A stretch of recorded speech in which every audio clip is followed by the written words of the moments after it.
सदा बालरूपा विघ्नाद्रिहन्त्री महादन्ति वक्त्रापि पञ्चास्य मान्या विधीन्द्रादिमृग्या गणेशापिदामे विदत्तां श्रियं कापि कल्याणमूर्तिः श्रुतिस्मृतिपुराणानाम् आलयं करुणालयं नमामि भगवत्पादशङ्करं लोकशङ्करम् अपारकरुणासिन्धुं ज्ञानदं शान्तरूपिणं श्रीचन्द्रशेखरगुरुं प्रणमामि मुदान्वहम् देहे देवे च देशे च भक्त्यारोग्यसुखप्रदं बुधपामरसेव्यन्तं श्रीजयेन्द्रं नमाम्यहम् नमामः शङ्करान्वाक्यविजयेन्द्रसरस्वतीं श्रीगुरुं शिष्टमार्गानुनेतारं सन्मतिप्रदं सदाशिवसमारम्भां शङ्कराचार्यमध्यमाम् अस्मत् आचार्यपर्यन्तां वन्दे गुरुपरम्परां कारुण्याब्धिस्वरूपाणां कामकोटिमहात्मनां पादचायं प्रपन्नानां कुतो मृत्युः कुतो जनिः श्रीगुरुभ्यो नमः।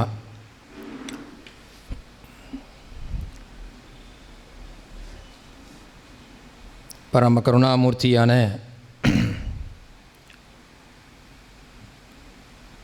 साक्षात् परमेश्वरन நாமெல்லாம் பிரத்யக்ஷமாக ஈஸ்வரனை பார்த்தோமா அப்படின்னு கேட்டால் ஆமாம் பார்த்துருக்கோன்னு சொல்கிற மாதிரி நமக்கு ஒரு பெரிய குரு பாரம்பரிய பீடம். ஒவ்வொருத்தரும் சாட்சாத் பகவத்பாதாலாவே அவதாரம் பண்ணி அவள் 32 வருஷத்தில் எத்தனை காரியங்களை என்ன மாதிரி விஷயங்களை சொன்னாலோ அது எல்லாத்தையும் மேற்கோள் காட்டி நமக்கு தர்மோபதேசம் பண்ணிண்டு தொடர்ந்து ஒரு நாள் பண்ணினான்னு இல்லாமல் இன்னமும் பண்ணிகிட்டே இருக்கா, இன்னமும் பண்ண போகிறா. அப்படி நம்ம பகவத்பாதாள் ஸ்வரூபமாக ஆச்சாரியாள்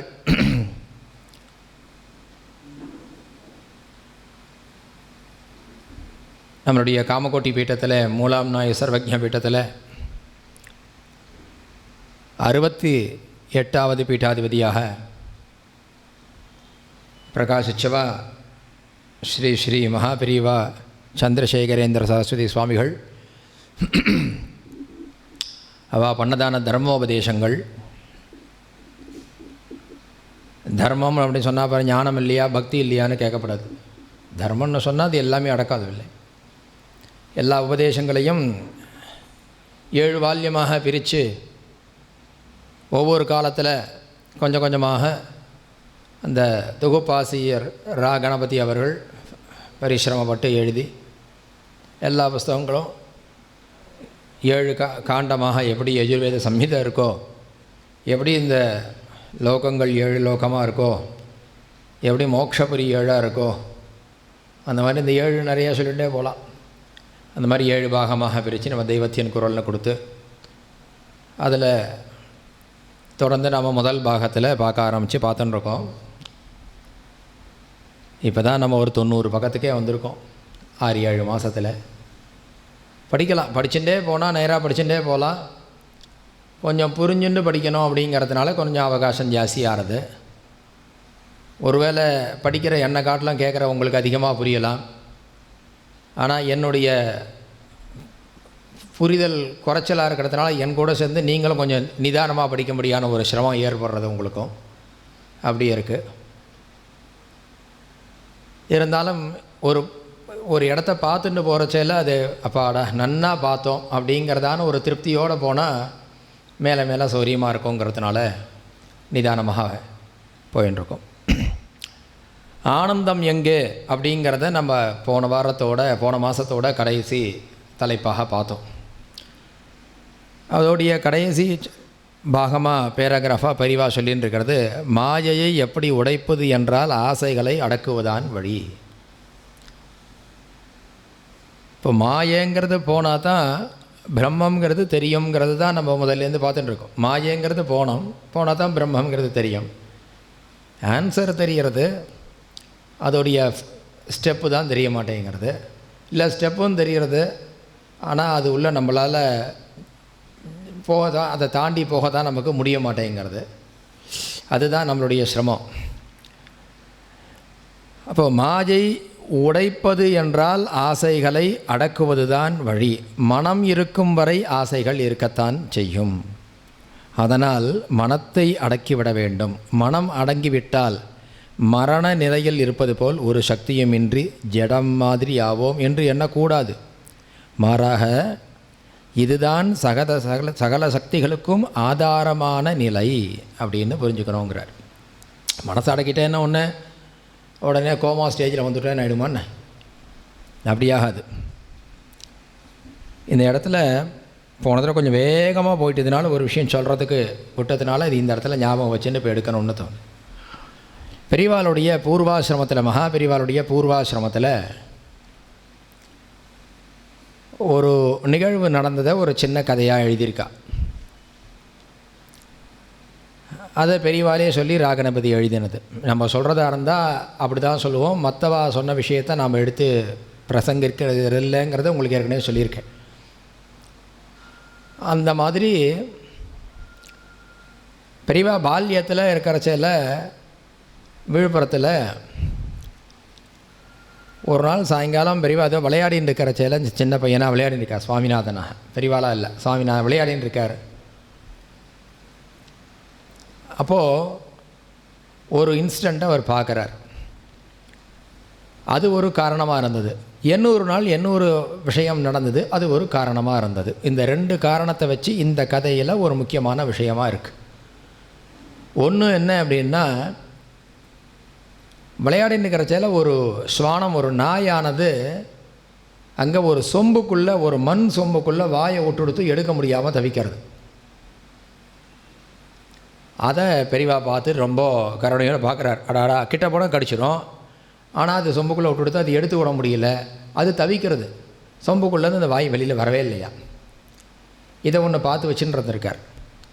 பின்னாடி ஒரு நாள் இவரை விளையாடின்னு இருக்கிறச்சல ஒருத்தன் உன் கழுத்தில் இருக்கிற சங்கிலி கருப்பாக இருக்குது, கொடு, நான் நல்லா வெளுப்பு பண்ணி கொடுக்குறேன்னு சொல்லி கேட்டானா, கைட்டி கொடுத்துட்டார். ஆற்றுக்கு போனவுடனே அம்மா கேட்டால் எங்கே சங்கிலியை காணோன்னு கேட்டப்போ, இல்லை ஒருத்தன் யாரோ வந்தால் அழுக்காக இருக்குதுன்னு சொன்னால், தொடச்சி தரேன்னு சொன்னால் கொடுத்துட்டேன்னு சொன்னாரா. சுச்சோ, இப்படி பண்ணிட்டியா, அது மோசம் பண்ணிட்டா, உன்னை ஏமாற்றிட்டு போயிட்டான் அப்படின்னு சொன்னார். அப்படின்னு அந்த அம்மா சொல்கிறா. யார்? மகாலட்சுமி அம்மா. அப்போது இவ சுவாமிநாதன் அந்த குழந்தை கேட்குறா, ஏம்மா ஏமாத்துறதுன்னா என்ன, அப்படிலாம் கூட பண்ணுவாளா? இல்லைடா, அவளுக்கு அது மேலே, அந்த திரவியத்து மேலே ஒரு ஆசை இருக்கும் அவளுக்கு, அதை அடையணும்னு அவளுடைய எண்ணம். ஆனால் அதுவே அவள்தான் இல்லாதனால அவளோடதாக இருந்தால் அடைஞ்சிருவா, அது அவளோடது இல்லையே. அப்போது அது மேலே ஆசைப்படக்கூடாது. அதுக்கு மீறி ஆசை வரும்பொழுது அது மேலே ஒரு மோகம் ஒன்று ஏற்படுறது. அப்போ எப்படியாவது அடைஞ்சிடணும் அப்படிங்கிறதான ஒரு வெறி ஏற்படுறது. இப்போ எப்படியாவது அடையணும் வரும்பொழுது அதுக்கான தப்பு காரியங்களை பண்ணுறோம்.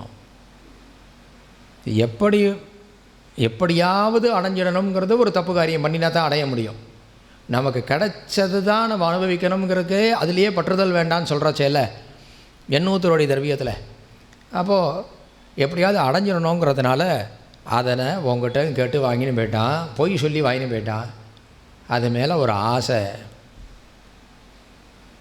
அப்படின்னு சொல்லும்போது அம்மாட்ட கேட்குறார். அன்றைக்கி கூட பார்த்தேன், ஒரு சொம்புக்குள்ளே ஒரு நாய் தலையை விட்டுடுத்து, அதால் எடுக்கவே முடியல அப்படின்னும்போது அந்த ஜீவனும் அப்படி தான்.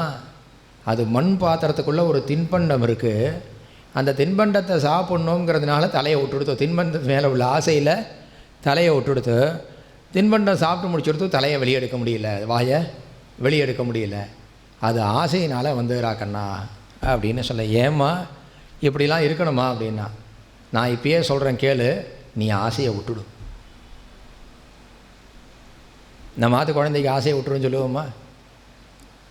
என்ன ஒன்றுத்தையும் ஆசை இல்லாமல் இருக்கான், ரெண்டு கட்டானா இருக்கான், கலர் கலராக ட்ரெஸ் வாங்கி கொடுக்குறான், ஒன்றுத்தையும் ஆசைப்பட மாட்டேங்கிறான், பட்டாசு வந்தால் வெடிக்க மாட்டேங்கிறான், ஒன்றும் இல்லாமல் சித்த பிடிச்ச மாதிரி உட்காந்துருக்காங்க அப்படின்னு சொல்கிறது இல்லையா? அந்த அம்மா சொன்ன, நீ ஆசையை விட்டுடு, வாழ்க்கையில் நீ எல்லாத்துலேயும் ஜெயிச்சுடலான்னாலாம். எப்பேற்பட்டத தர்மோபதேசம் அம்மா சொன்னது.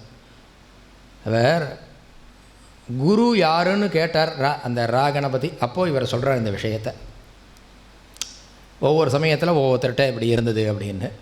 அன்றைக்கி ஆசையை விட்டுட்டேன் நான் அப்படின்னாலாம் பெரியவா. எப்போ? ஆசிரமத்துக்கு வர்றதுக்கு முன்னாடி. அப்போ ஆசையை விட்டுட்டா நம்ம எல்லாத்துலேருந்தையும் ஜெயிச்சு வந்துடலாம் அப்படிங்கிறதான ஒரு சத்தியத்தை அன்றைக்கி எடுத்துட்டா பெரிய சங்கல்பமாக எடுத்துன்னு இருக்கா. அதே இங்கே எழுதுகிறா, மாயையை எப்படி உடைப்பது என்றால் ஆசையை அடக்குவது வழி. மாயைங்கிறது வர்றதுனால தான் அது மேலே ஒரு பற்றுதல் நமக்கு ஏற்படுறது. அந்த மாயையில் தான் நமக்கு ஒரு பற்றுதல், நமக்கு ஒரு தோற்றமானது ஏற்படுறது. அதை போய் அடையணுங்கிறது தோன்றது. ஒரு விஷயத்தை அடையணும் தோன்றதுனால தானே நம்ம அதுக்கிட்ட போகிறோம். அது மேலே இருக்கக்கூடியதான ஆசை எடுத்துட்டோம்னாக்கா அதில் இருக்கக்கூடியதான சம்பந்தம் போயிடும். சம்பந்தம்தான் மாயா. ஒரு விஷயத்து மேலே இருக்கக்கூடிய சம்பந்தம்தான் மாயா, தனியாக ஒன்றும் இல்லை. நமக்கும் 800 வஸ்துக்குள்ளே இருக்கக்கூடிய வேறுபாடை உண்டாக்குறது மாயா, அந்த சம்பந்தம். அந்த சம்பந்தத்தை எடுத்துட்டால் ரெண்டும் ஒன்றா போயிடும். விரோத சம்பந்தம் எடுத்துட்டால் ரெண்டும் ஒரே சம்பந்தமாகிடும். அதில் மாயை. இப்போ மனம் இருக்கும் வரை ஆசைகள் இருக்கத்தான் செய்யும். அதனால் மனத்தை அடக்கிவிட வேண்டும். மனம் அடங்கிவிட்டால் மரண நிலையில் இருப்பது போல் ஒரு சக்தியுமின்றி ஜனம் மாதிரி ஆவோம் என்று எண்ணக்கூடாது. மாறாக மனத்தை அடக்கிவிட்டால் இதுதான் சகல சக்திகளுக்கும் ஆதாரமான நிலை என்றதான ஒரு விஷயத்தை புரிந்து கொள்ள வேண்டும். சாதாரணமாக ஏதாவது ஒரு அங்கத்தில் ஊனம் உள்ளவர்களுக்கு இன்னொரு அங்கத்தில் அதிக தீக்ஷண்யம் இருக்கும். பல வாய்க்கால்களில் ஒன்றில் ஜலத்தை அடைத்து திருப்பினால் இன்னொன்றில் அதிக நீர் பெருகுவது போல் ஒரு அங்கத்தில் ஊனம் இருப்பது இன்னொன்றத்தில் தீக்ஷண்யத்தை, அதாவது ஊனத்தை, அதோடைய பவரை இன்னும் அதிகப்படுத்தி காட்டுறது, தீக்ஷண்யத்தை தருகிறது. ஆத்மசக்தியை பலவாறாக சிதறச் செய்யும் எல்லா இந்திரியங்களையும், எல்லா காய்வாய்களையும், தன் ஜலம் 4 பக்கமாக போகிறது, எல்லாத்தையும் அடைக்கிட்டால் ஒரு பக்கம் வேகமாக போகும். அப்போ எல்லா இந்திரியங்கள் எல்லாத்துலேயும் மனசு 4 விதமாக செதறதோ இல்லையோ, இந்த செதறக்கூடியதான இந்திரியங்கள் எல்லாத்தையும் ஒரு நிலைப்படுத்தி ஒன்றா அடக்கிட்டோம்னா அப்போது சகல சக்திகளும் ஒரே இடத்தில் அமைதியாக ஆனந்தமாக கூடியிருக்கும். மிகுந்த சக்தியுடன் உலகுக்கு நல்லது செய்யலாம், லோகத்துக்கு உபகாரமாக இருக்கலாம். ஆத்ம ஞானம் பெற்ற ரிஷிகளின் சக்தியே இதற்கு திருஷ்டாந்தம். ரிஷிகள்லாம் அப்படி தானே இருந்தால் இந்திரியங்களில் இருக்க மாட்டாவாள்லாம். மனசை தன்வசப்படுத்திடுவாளே தவிர மனசோடைய வசத்துக்கு நாம் போக மாட்டோம். மனசை தன்னுடைய வசத்துக்கு கொண்டு வரணும். எல்லாம் எப்போ பாரு மனசாட்சி சொல்கிறபடி கேட்குறேன், மனசாட்சி சொல்கிறபடி கேட்குறேங்கிறான். அது பின்னாடி ஒருத்தர் எழுதியிருக்கார். என்ன மனசாட்சி எதுன்னு 4-5 மாதம் ஆகும்னு நினைக்கிறேன் அது வர்றது. இதே வாழ்க்கையில் தான் வருது. என்ன மனசாட்சி சொல்கிறது? அதுவே சாட்சி சொல்ல வந்திருக்குது. சாட்சி சொல்கிறத போய் ஜட்ஜ் ஆக்கலாமான்னு கேட்டிருக்கா பெரியவா. அதில் மனசு சாட்சி சொல்கிறது. சாட்சி சொல்கிறவட ஜட்ஜ் ஆகினா அந்த கேஸ் எந்த மாதிரி இருக்கும்? அவனுக்கு சாதகமாக தான் சாட்சி சொல்லுவோம், நியாயத்துக்கு சாதகமாகவா சாட்சி சொல்ல போகிறான்? அப்போ மனசு இவனை சந்தோஷப்படுத்துவதற்காக இவனால் இந்திரியங்களை கொண்டு இவனுக்கு தகுந்த மாதிரி பேசிக்கிறது தான் மனசாட்சி. இப்போ மனசாட்சிங்கிறது ஒன்று இருக்குது. ஏன்னா உனக்கு மனசாட்சியே இல்லையா அப்படின்னு கேட்குறோம். மனசாட்சியே இல்லையா, அதையும் நம்ம தான் கேட்குறோம். அப்போ எப்போ வருதுன்னா முதல்ல வேதம் சொல்லணும். வேதத்தில் ஒரு விஷயம் சொல்லலை அப்படின்னா சாஸ்திரம் சொல்லணும். சாஸ்திரத்தில் ஒரு விஷயம் சொல்லணும்னா புராணம் சொல்லணும். புராணத்துலேயும் அந்த விஷயம் பேசப்படல. ஒரு சப்ஜெக்டை பற்றி வேதம் பேசலை, சரி, ஒரு சப்ஜெக்டை பற்றி நாம் தெரிஞ்சுக்கணும்னு வச்சுருக்கோம், அதை வேதம் பேசலை, சரி, வேறு யார் பேசுகிறதுன்னா நெக்ஸ்ட்டு யாருன்னா சாஸ்திரம் ஸ்மிருதிகள்லாம் சொல்லணும். ஸ்மிருதிகளில் பேசியிருக்கா, நான் பேசவே இல்லை, சரி விட்டுடு. அடுத்து வேறு யாராவது முன்னாடி இதை பற்றி நடந்து காமிச்சு அது புராணம் ஏதாவது சொல்கிறதான்னு பார்க்கணும். இப்போ புராணத்துலேயும் அதை பற்றி எந்த புராணத்துலேயும் சொல்லலையா, சரி, சிஸ்டர்கள் யாராவது நடந்துட்டுருக்காளா, சிஷ்டாச்சாரம் ரிஷிகள் யாராவது இது மாதிரி இந்த மாதிரி விஷயங்கள்லாம் எப்படி பிரவேசிச்சிருக்கா, வலது காலம் முதல்ல வச்சு நடக்கணுமா, இடது காலம் சும்மா ஒரு உதாரணத்துக்கு சொல்கிறேன். உடனே இங்கே வலது கால் இடது கால் எதுன்னு கேட்டுறக்கூடாது. உதாரணத்துக்கு இதை எதில் சொல்லியிருக்குன்னு தீர்மானம் பண்ணும்பொழுது யாரும் சொல்லலை. சரிப்பா ரிஷிகள் என்ன பண்ணான்னா தெரியல, உங்கள் ஆற்றுல உள்ள பெரியவாள்லாம் என்ன பண்ணினா அப்படின்னா தெரியல.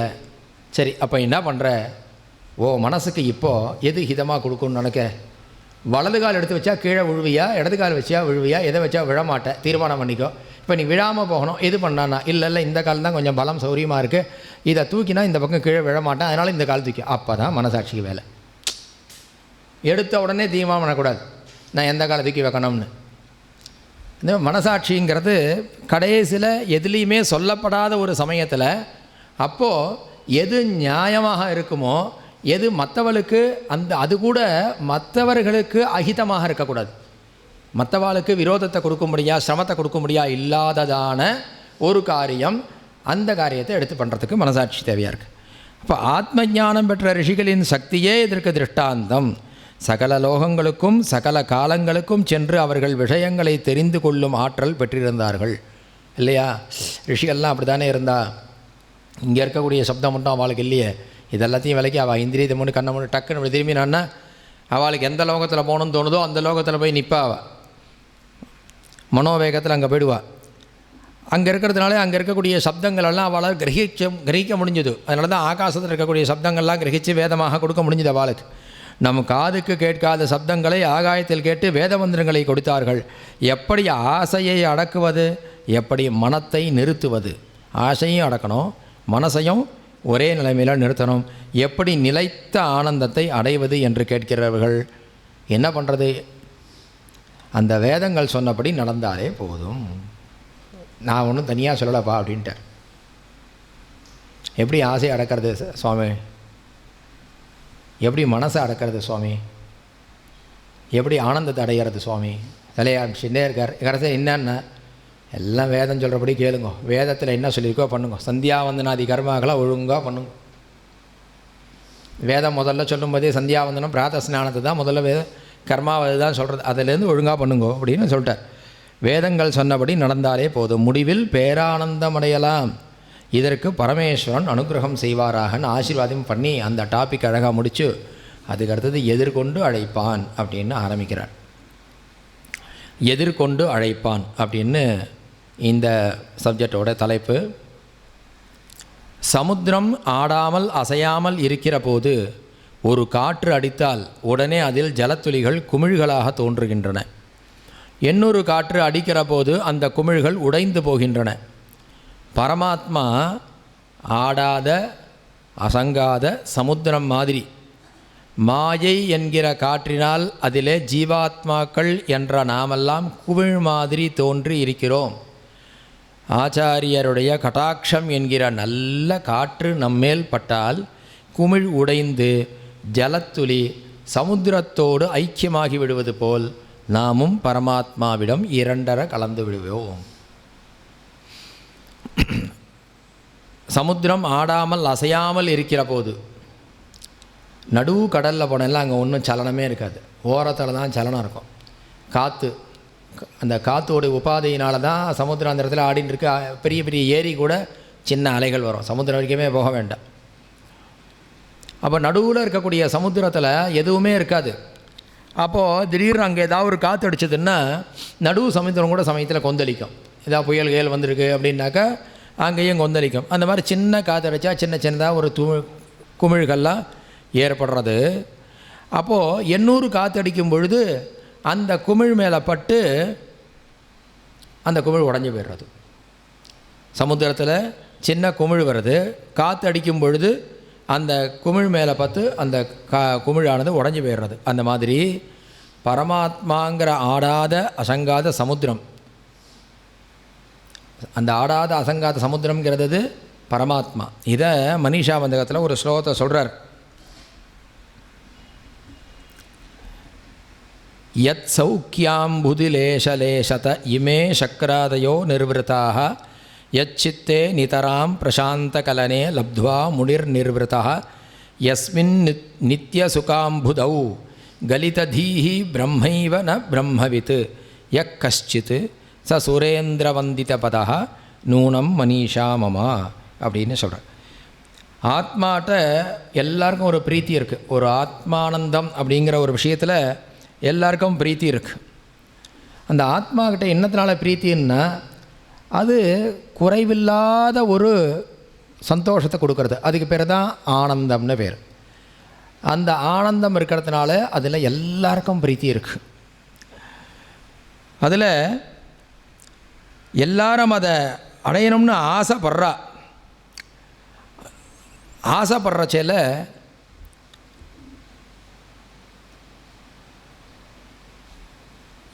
அவளுக்கு இந்த மாயையினால் அதை அடைய முடியாததான ஒரு நிலை ஏற்படுறது. எதனால் ஏற்படுறது அப்படின்னா, மாயையினால் ஆசைகள் ஏற்பட்டு அந்த ஆத்மா அப்படிங்கிற பக்கத்துக்கு நம்மளால் போக முடியாத ஒரு நிலைமை ஏற்படுறது. அதுக்கு பேர் மனோவிருத்தி அப்படின்னு சொல்கிறோம்.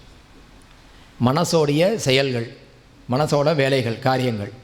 அந்த மனசோடைய காரியங்கள்னால் நமக்கு வேறு வேறு விதங்களில் நமக்கு பற்றுதல், வேறு வேறு விஷயங்களில் நமக்கு இஷ்டங்கள், ஆசைகள் ஏற்பட்டு நாம் கடைசியில் அந்த ஆனந்தத்தை அடையாமல் அந்த பிரம்மத்தையே வேறு மாதிரி சென்னையாகவும் கல்கத்தாவாகவும் டெல்லியாகவும் இல்லை பெரிய பெரிய அப்பார்ட்மெண்ட்ஸாகவும் நம்ம பார்த்துருவோம்.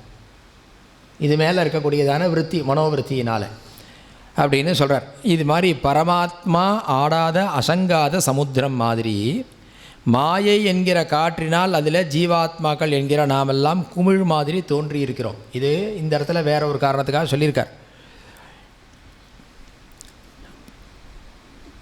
அந்த ஜீவாத்மா எப்படி உண்டாகிறதுன்னா, மாயங்கிறது என்னது? பகவானோட இச்சை, பகவானுடைய சங்கல்பம். பகவானுடைய சங்கல்பத்தினால ஜீவாத்மாக்கள்லாம் மேலே தோன்றி வரா. அந்த ஜீவாத்மாக்களுக்கு மனோவிருத்தி இல்லாமல் இருந்தால் மறுபடியும் அந்த பிரம்மானந்தத்திலேயே மூழ்கிடலாம். ஆனால் மனோவிருத்தி ஏற்பட்டு குமிழ் ஏற்படுறது. அப்போ அந்த சமயத்தில் மனோவிருத்தியை நாசம் பண்ணி அதுக்கு ஒரு ஆனந்த அனுபவத்தை கொடுக்குறோமானா ஞானத்தை ஏற்படுத்துறதுக்கு ஒரு குருங்கிற ஒரு காற்று ஒன்று அது மேலே பட வேண்டியதாக இருக்குதுன்னு சொல்கிறார். அப்படி குருங்கிற காற்று அந்த குமிழ் மேலே பட்டுத்துனா உடனே இந்த குமிழ் உடஞ்சி பிரம்மத்தோடு இந்த ஜீவன் கலந்து விடுவார் அப்படின்னு சொல்கிறார். சமுத்திர ஜலம் என்றென்றும் அளவு குறையாமலே தான் இருக்கிறது. அதிலிருந்து ஆவி பிரிந்து சென்று மழையாகி உலகத்தில் பலவிதங்களில் நதி, ஓடை, வாய்க்கால், ஏரி, குளம், கிணறு என்று ஜலாசயங்களாக ஆகின்றன. சமுத்திரம் வற்றுவதில்லை, அதில் புதிதாக வெள்ளம் வருவதும் இல்லை. அதிலிருந்து வந்த 6 குளங்கள் வற்றலாம் அல்லது இவற்றில் வெள்ளம் வரலாம். வெயில் நாளானால் வீட்டுக்குழாயில் ஜலம் இல்லை, ரெட் ஹில்ஸில் ஜலம் இல்லை என்கிறோம். 76 எழுதியிருக்கார். மழை காலத்தில் கோதாவரியில் வெள்ளம், காவேரியில் உடைப்பு என்று பேசுகிறோம். ஆனால் சிருஷ்டி காலத்தில் இந்த உலகத்தில் எத்தனை ஜலம் இருந்ததோ அதில் ஒரு எம்மி கூட, கிரெயின் கூட இன்று வரை குறையவில்லை, கூடவும் இல்லை. ஏன்னா பகவான் சிருஷ்டி பண்ணும்போது இவ்வளோ ஜலம், இவ்வளோ பூமி அப்படின்னு முதல்ல சிருஷ்டி பண்ணிவிட்டார். அதுலேருந்து மாறாது. பணக்காரர்கள் சிலர் நிலத்தை விற்று வீடு வாங்குவார்கள், வீடுகளை விற்று பேங்கில் போடுவார்கள், பேங்க் பணத்தை ஷேர்களாக மாற்றுவார்கள். மொத்த சொத்து மாறாது, அவற்றின் ரூபம்தான் பலவிதத்தில் மாறும். எல்லாவற்றையும் கூட்டினால் கணக்கு சரியாக இருக்கும். அப்படியே தான் லோகத்தில் உள்ள மொத்த ஜலம் சமுத்திரத்தில் இருக்க வேண்டும், இல்லாவிட்டால் மேகத்தில் இருக்க வேண்டும், அல்லது நதியாக இருக்க வேண்டும், அல்லது ஏரியாக இருக்க வேண்டும், குளமாக இருக்க வேண்டும். சமுத்திர ஜலம் என்றைக்கும் அளவு குறையாமல் இருக்குது. சமுத்திரத்திலேருந்து தான் வெயில் காலத்தில் மேகம் உருவாகிறது. ஆவி அதை என்ன சமுத்திரம்தான் என்னது வெயிலில் அப்சர்வ் பண்ணி மேலே வந்து கருமேகங்களாக உண்டாகி மறுபடியும் மழையாக பெய்யறது. அப்போ மழையாக பெஞ்சதான ஜலம் எங்கே இருக்குது? பூமியில் எங்கேயோ பெஞ்சிருக்கு. சமுத்திரம் இங்கே சென்னையில் இருக்குது, இது வந்து இங்கே கோயம்புத்தூரில் பெஞ்சிருக்குன்னு வச்சுக்கோங்க. மழை என்னத்தை பண்ணுறது? இப்போ சமுத்திரத்துக்கும் அங்கேயும் சம்மந்தமே இல்லாமல் இருக்குது. இது எங்கேயோ சமுத்திரம், அங்கே இருக்கிற ஜலம் இங்கே எப்படி சமுத்திரத்துக்கு வந்து சேர்றதுன்னா, சில ஜலமானது அப்படியே வற்றி போயிடும். ஒரு எங்கேயா இருக்குது நீர்நிலையில் வந்து அப்படியே வற்றி போயிடும். சில ஜலமானது குளத்தில் சேர்ந்து அங்கே வற்றி போயிடும். சில ஜலம் அப்படியே ஏரியில் போய் அங்கேயே பாதி பாதியாக பிரிஞ்சு கடைசியாக சென்னை வரைக்கும் கிருஷ்ணா நதி வரவே வராது, ப்ராஜெக்ட் மட்டும் ஓடின்னு இருக்கும். இந்த மாதிரி அங்கங்கே ஜலம் வற்றி போயிடும். வர்ற வழியிலே பிரித்து அவாவா கொஞ்சம் எடுத்துட்டு ரூபா வற்றி போயிடும். மொத்தம் சமுத்திரத்தில் ஜலம் வராது. சமுத்திரத்துக்கு வந்து சேரணமோ இல்லையோ, அங்கேருந்து சேர்ந்த ஜலம். இப்படி தான் நம்மளுடைய இதுவும் இருக்குது. இப்படி ரெட் ஹில்ஸில் இருக்கையும் ஜலம் இல்லை.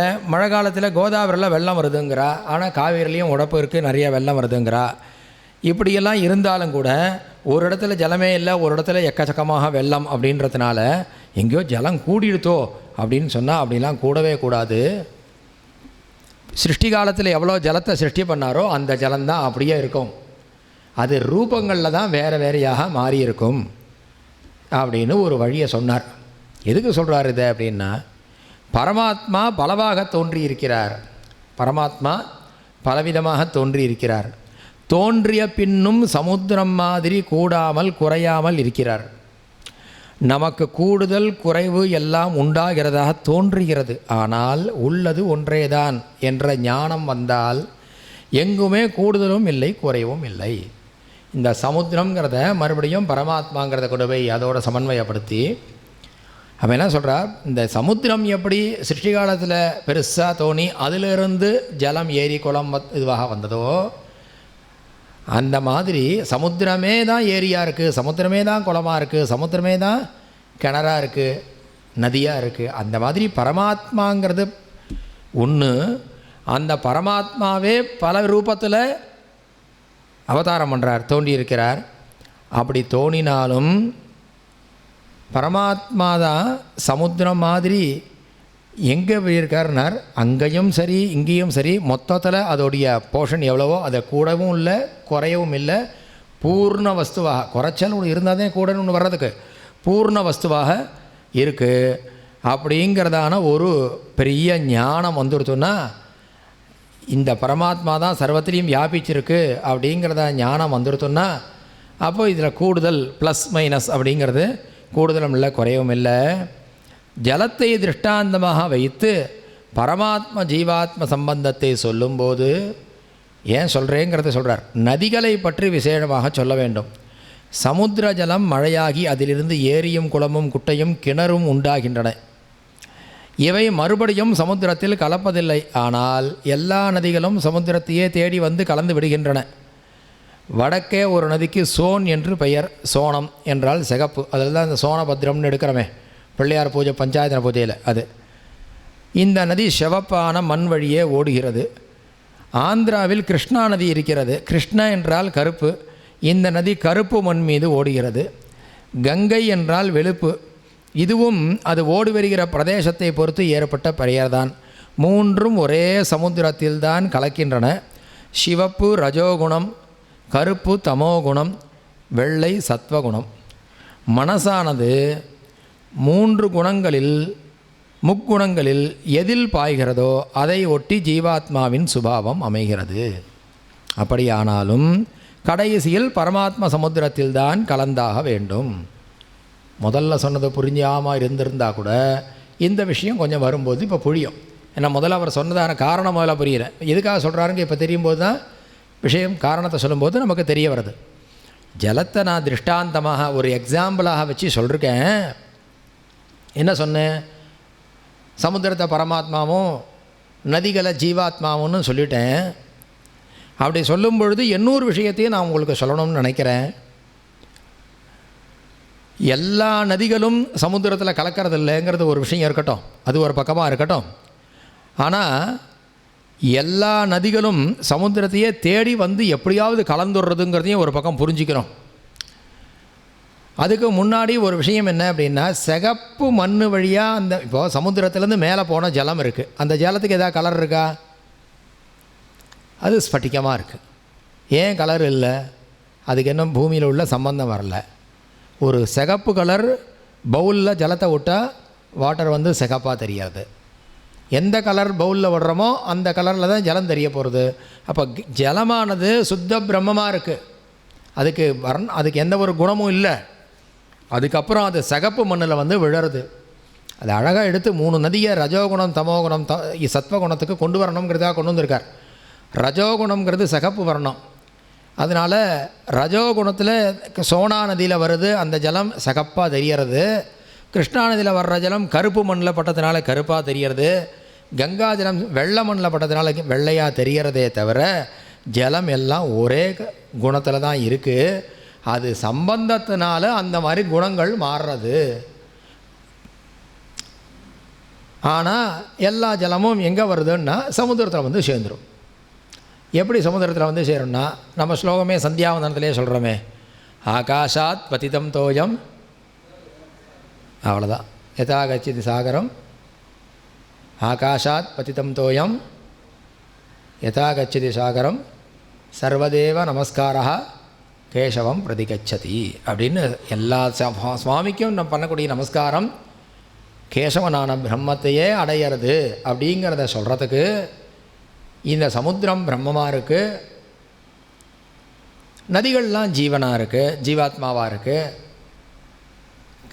பிரம்மம் கேசவன் பிரம்மமாக இருக்கார், மற்ற தேவர்கள்லாம் அதுலேயே கொஞ்சம் குறைச்சலாக இருக்கக்கூடியவளாக இருக்கா. இவாளுக்கு பண்ணக்கூடிய நமஸ்காரம் எப்படி நதிகள்லாம் போய் அங்கே இதில் போய் சேர்றதோ, சமுத்திரத்தை சேர்றதோ, அந்த மாதிரி எல்லா தேவர்களுக்கும் பண்ணக்கூடிய நமஸ்காரம் கேசவன்னு சொல்லக்கூடியதான பிரம்மத்தை கொண்டு போய் அடையிறது. ஏன்னா கேசவன்னு சொல்லி விஷ்ணுன்னு நான் சொல்லிட்டேன்னு வச்சுக்கோங்களேன், அது குண சம்பந்தமாக போயிடும். அதுக்குன்னு நான் ஒன்றும் வைஷ்ணவ விரோதம் இல்லை, அப்படி அர்த்தமாகாது. விஷ்ணுன்னு சொன்னால் குண சம்பந்தமாக போயிடும், பிரம்மம்னு சொல்ல முடியாது. இல்லை சிவன்னு சொன்னாக்கா அதுலேயும் குண சம்பந்தம் வந்துடும், அப்புறம் பிரம்மம்னு சொல்ல முடியாது. பிரம்மான்னு சொன்னாலும் அதில் குண சம்பந்தம் வந்துடும், பிரம்மம்னு சொல்ல முடியாது. பிரம்மம் வேறு, பிரம்மா வேறு, சிவன் வேறு, பிரம்ம எல்லாமே வேறு. எல்லாம் எதுலேயுமே பிரியாதுதானே ஒரு பூர்ண வஸ்துக்கு தானே பிரம்மம்னு பேர். அப்புறம் அதுக்கு குணங்கள்லாம் கொடுத்தாச்சுன்னா ரூபம் மாறி போயிடும். அது மாதிரி இந்த பிரம்மத்திலேருந்து சமுத்திரத்துலேருந்து வந்த ஜலம் நாலா பிரகாரமாக பிரிஞ்சு மறுபடியும் சமுத்திரத்திலே வந்து சேர்றது எப்படியோ அந்த மாதிரி பரமாத்மாட்டேருந்து பிரிஞ்ச ஜீவர்கள் எல்லாரும் ஒரு காலத்தில் மறுபடியும் பிரம்மத்தோடு வந்து தான் சேரணும். அதுதான் நியதி, சேர்ந்து ஆகணும். நீங்கள் இப்போ சேரலைன்னா நான் என்றைக்கா ஒரு நாள் சேர்ந்து ஆகணும். எப்போ சேருவோம்னா நடுவில் எந்த விதமான சிரமமும் இல்லாமல் இருந்ததுனாக்கா போய் சேர்ந்து விடலாம். என்ன விதமான சிரமங்கள் வரும்னா ஏதோ எத்தனையோ தடைகள் வரும். நதிக்கு ஜலத்துக்கெல்லாம் எத்தனையோ தடைகள் வர்ற மாதிரி நமக்கும் மனோவிகாரத்தினால நிறைய தடைகள் ஏற்பட்டு பிரம்மஜானமானது எப்பெல்லாம் குறையிறதோ, பிரம்மஜானம் குறைஞ்சதுன்னா நம்ம மாயையில் வந்து மாட்டின்ட்டுருவோம். மாயை எப்பெல்லாம் நகர்த்தி பார்க்குறோமோ அப்போல்லாம் பிரம்மத்தில் இருந்துருவோம் அப்படின்னு சொல்கிறார். வாட்டர் ஃபைன்ஸ் இட்ஸ் லெவல் அப்படின்னு சொல்கிறார். தொடர்புடைய நீர்ப்போக்கு ஒரே மட்டத்தில் இருக்க முயலும் என்பார்கள். மலை உச்சியில் மழை பொழிந்து நதி உண்டாகிறது. அங்கிருந்து கீழே வேகமாக ஒரே இறைச்சலோடு நதி விழுகிறது. என்னமோ அது என்ன அந்த கண்டினியூ பண்ணி போயிட்டே இருக்கார். அதையே பூமியில் ஓடும்போது அத்தனை சத்தம் இல்லை. ஆகாசத்துலேருந்து நல்லா மழை பெய்கிறது, மலை மேலே பெஞ்சோதோ மலையிலேருந்து வேகமாக வரும்போது ஒரே இறைச்சலாக இருக்குது, ஒரே சப்தமாக இருக்குது. பூமியில் ஓடும்போது அத்தனை சப்தமே இல்லை.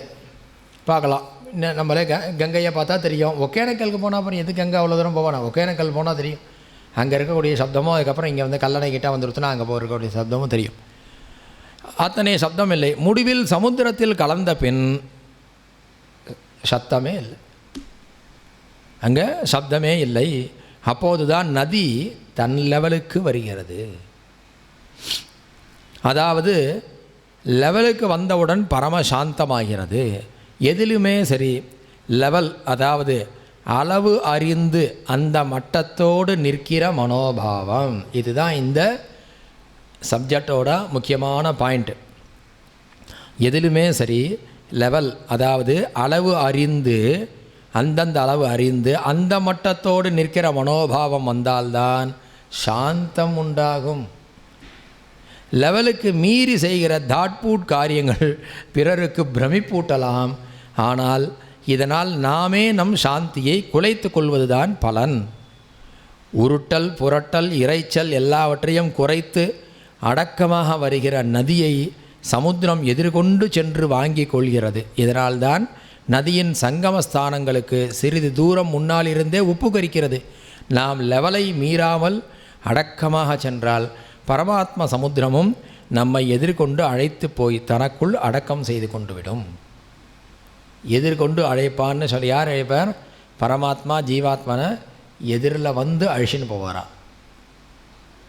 எப்படி அப்படிங்கிறத உதாரணம், சமுத்திரம் நதி சமுத்திரத்தில் சேரும்போது பூம்புகார்கிட்ட சேர்ற சேலை பார்த்தேன்னாக்கா பார்க்கலாம். நதி அதே மாதிரி கங்கோ அங்கே கல்கத்தாவில் பார்த்தவங்க போனால் கங்கை போய் சேரக்கூடிய இடம், இப்படி ஒவ்வொரு இடத்தையும் பார்க்கலாம். அந்த கிருஷ்ணா நதி சமுத்திரத்தில் கலக்கிற இடத்துலையும் பார்க்கலாம். இப்படி ஒவ்வொரு நதிகளும் சமுத்திரத்தில் கலக்கிற சமயத்தில் மழை பெய்யும்போது இருந்த இறைச்சலும் இல்லை, மலையிலேருந்து உருண்டு ஓடி வரும்போது உள்ள நதிக்கு அந்த இறைச்சல் என்ன வேகமாக வருது அப்படின்னு சொல்கிறோம், அந்த இறைச்சல் இல்லை. பூமியில் ஓடும்போது இருக்கக்கூடிய சத்தம் கூட இல்லை. சமுத்திரத்துக்கிட்ட போயிடும்போது அப்படியே சாந்தமாக போச்சு. ஏன்? அதுக்கு எந்த உபாதியும் இல்லை. நேராக சமுத்திரத்துக்கிட்ட போயிடுது. சமுத்திரம் எதிர்க்க வந்து அழிச்சின்னு போயிடுச்சு.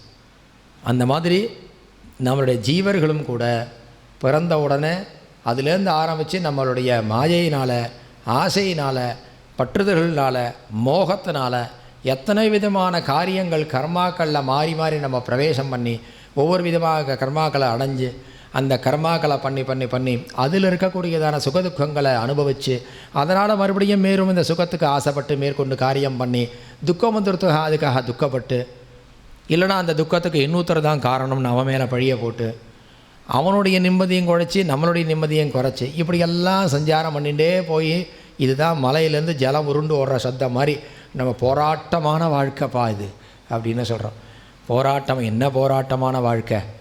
சாந்தமான வாழ்க்கையே இல்லை அப்படின்னா எங்கேருந்து வரோம்? மனசை முழுக்க போராட்டமாக விட்டு வாழ்க்கை மேலே குறை சொன்னால் எப்படி நடக்கும்?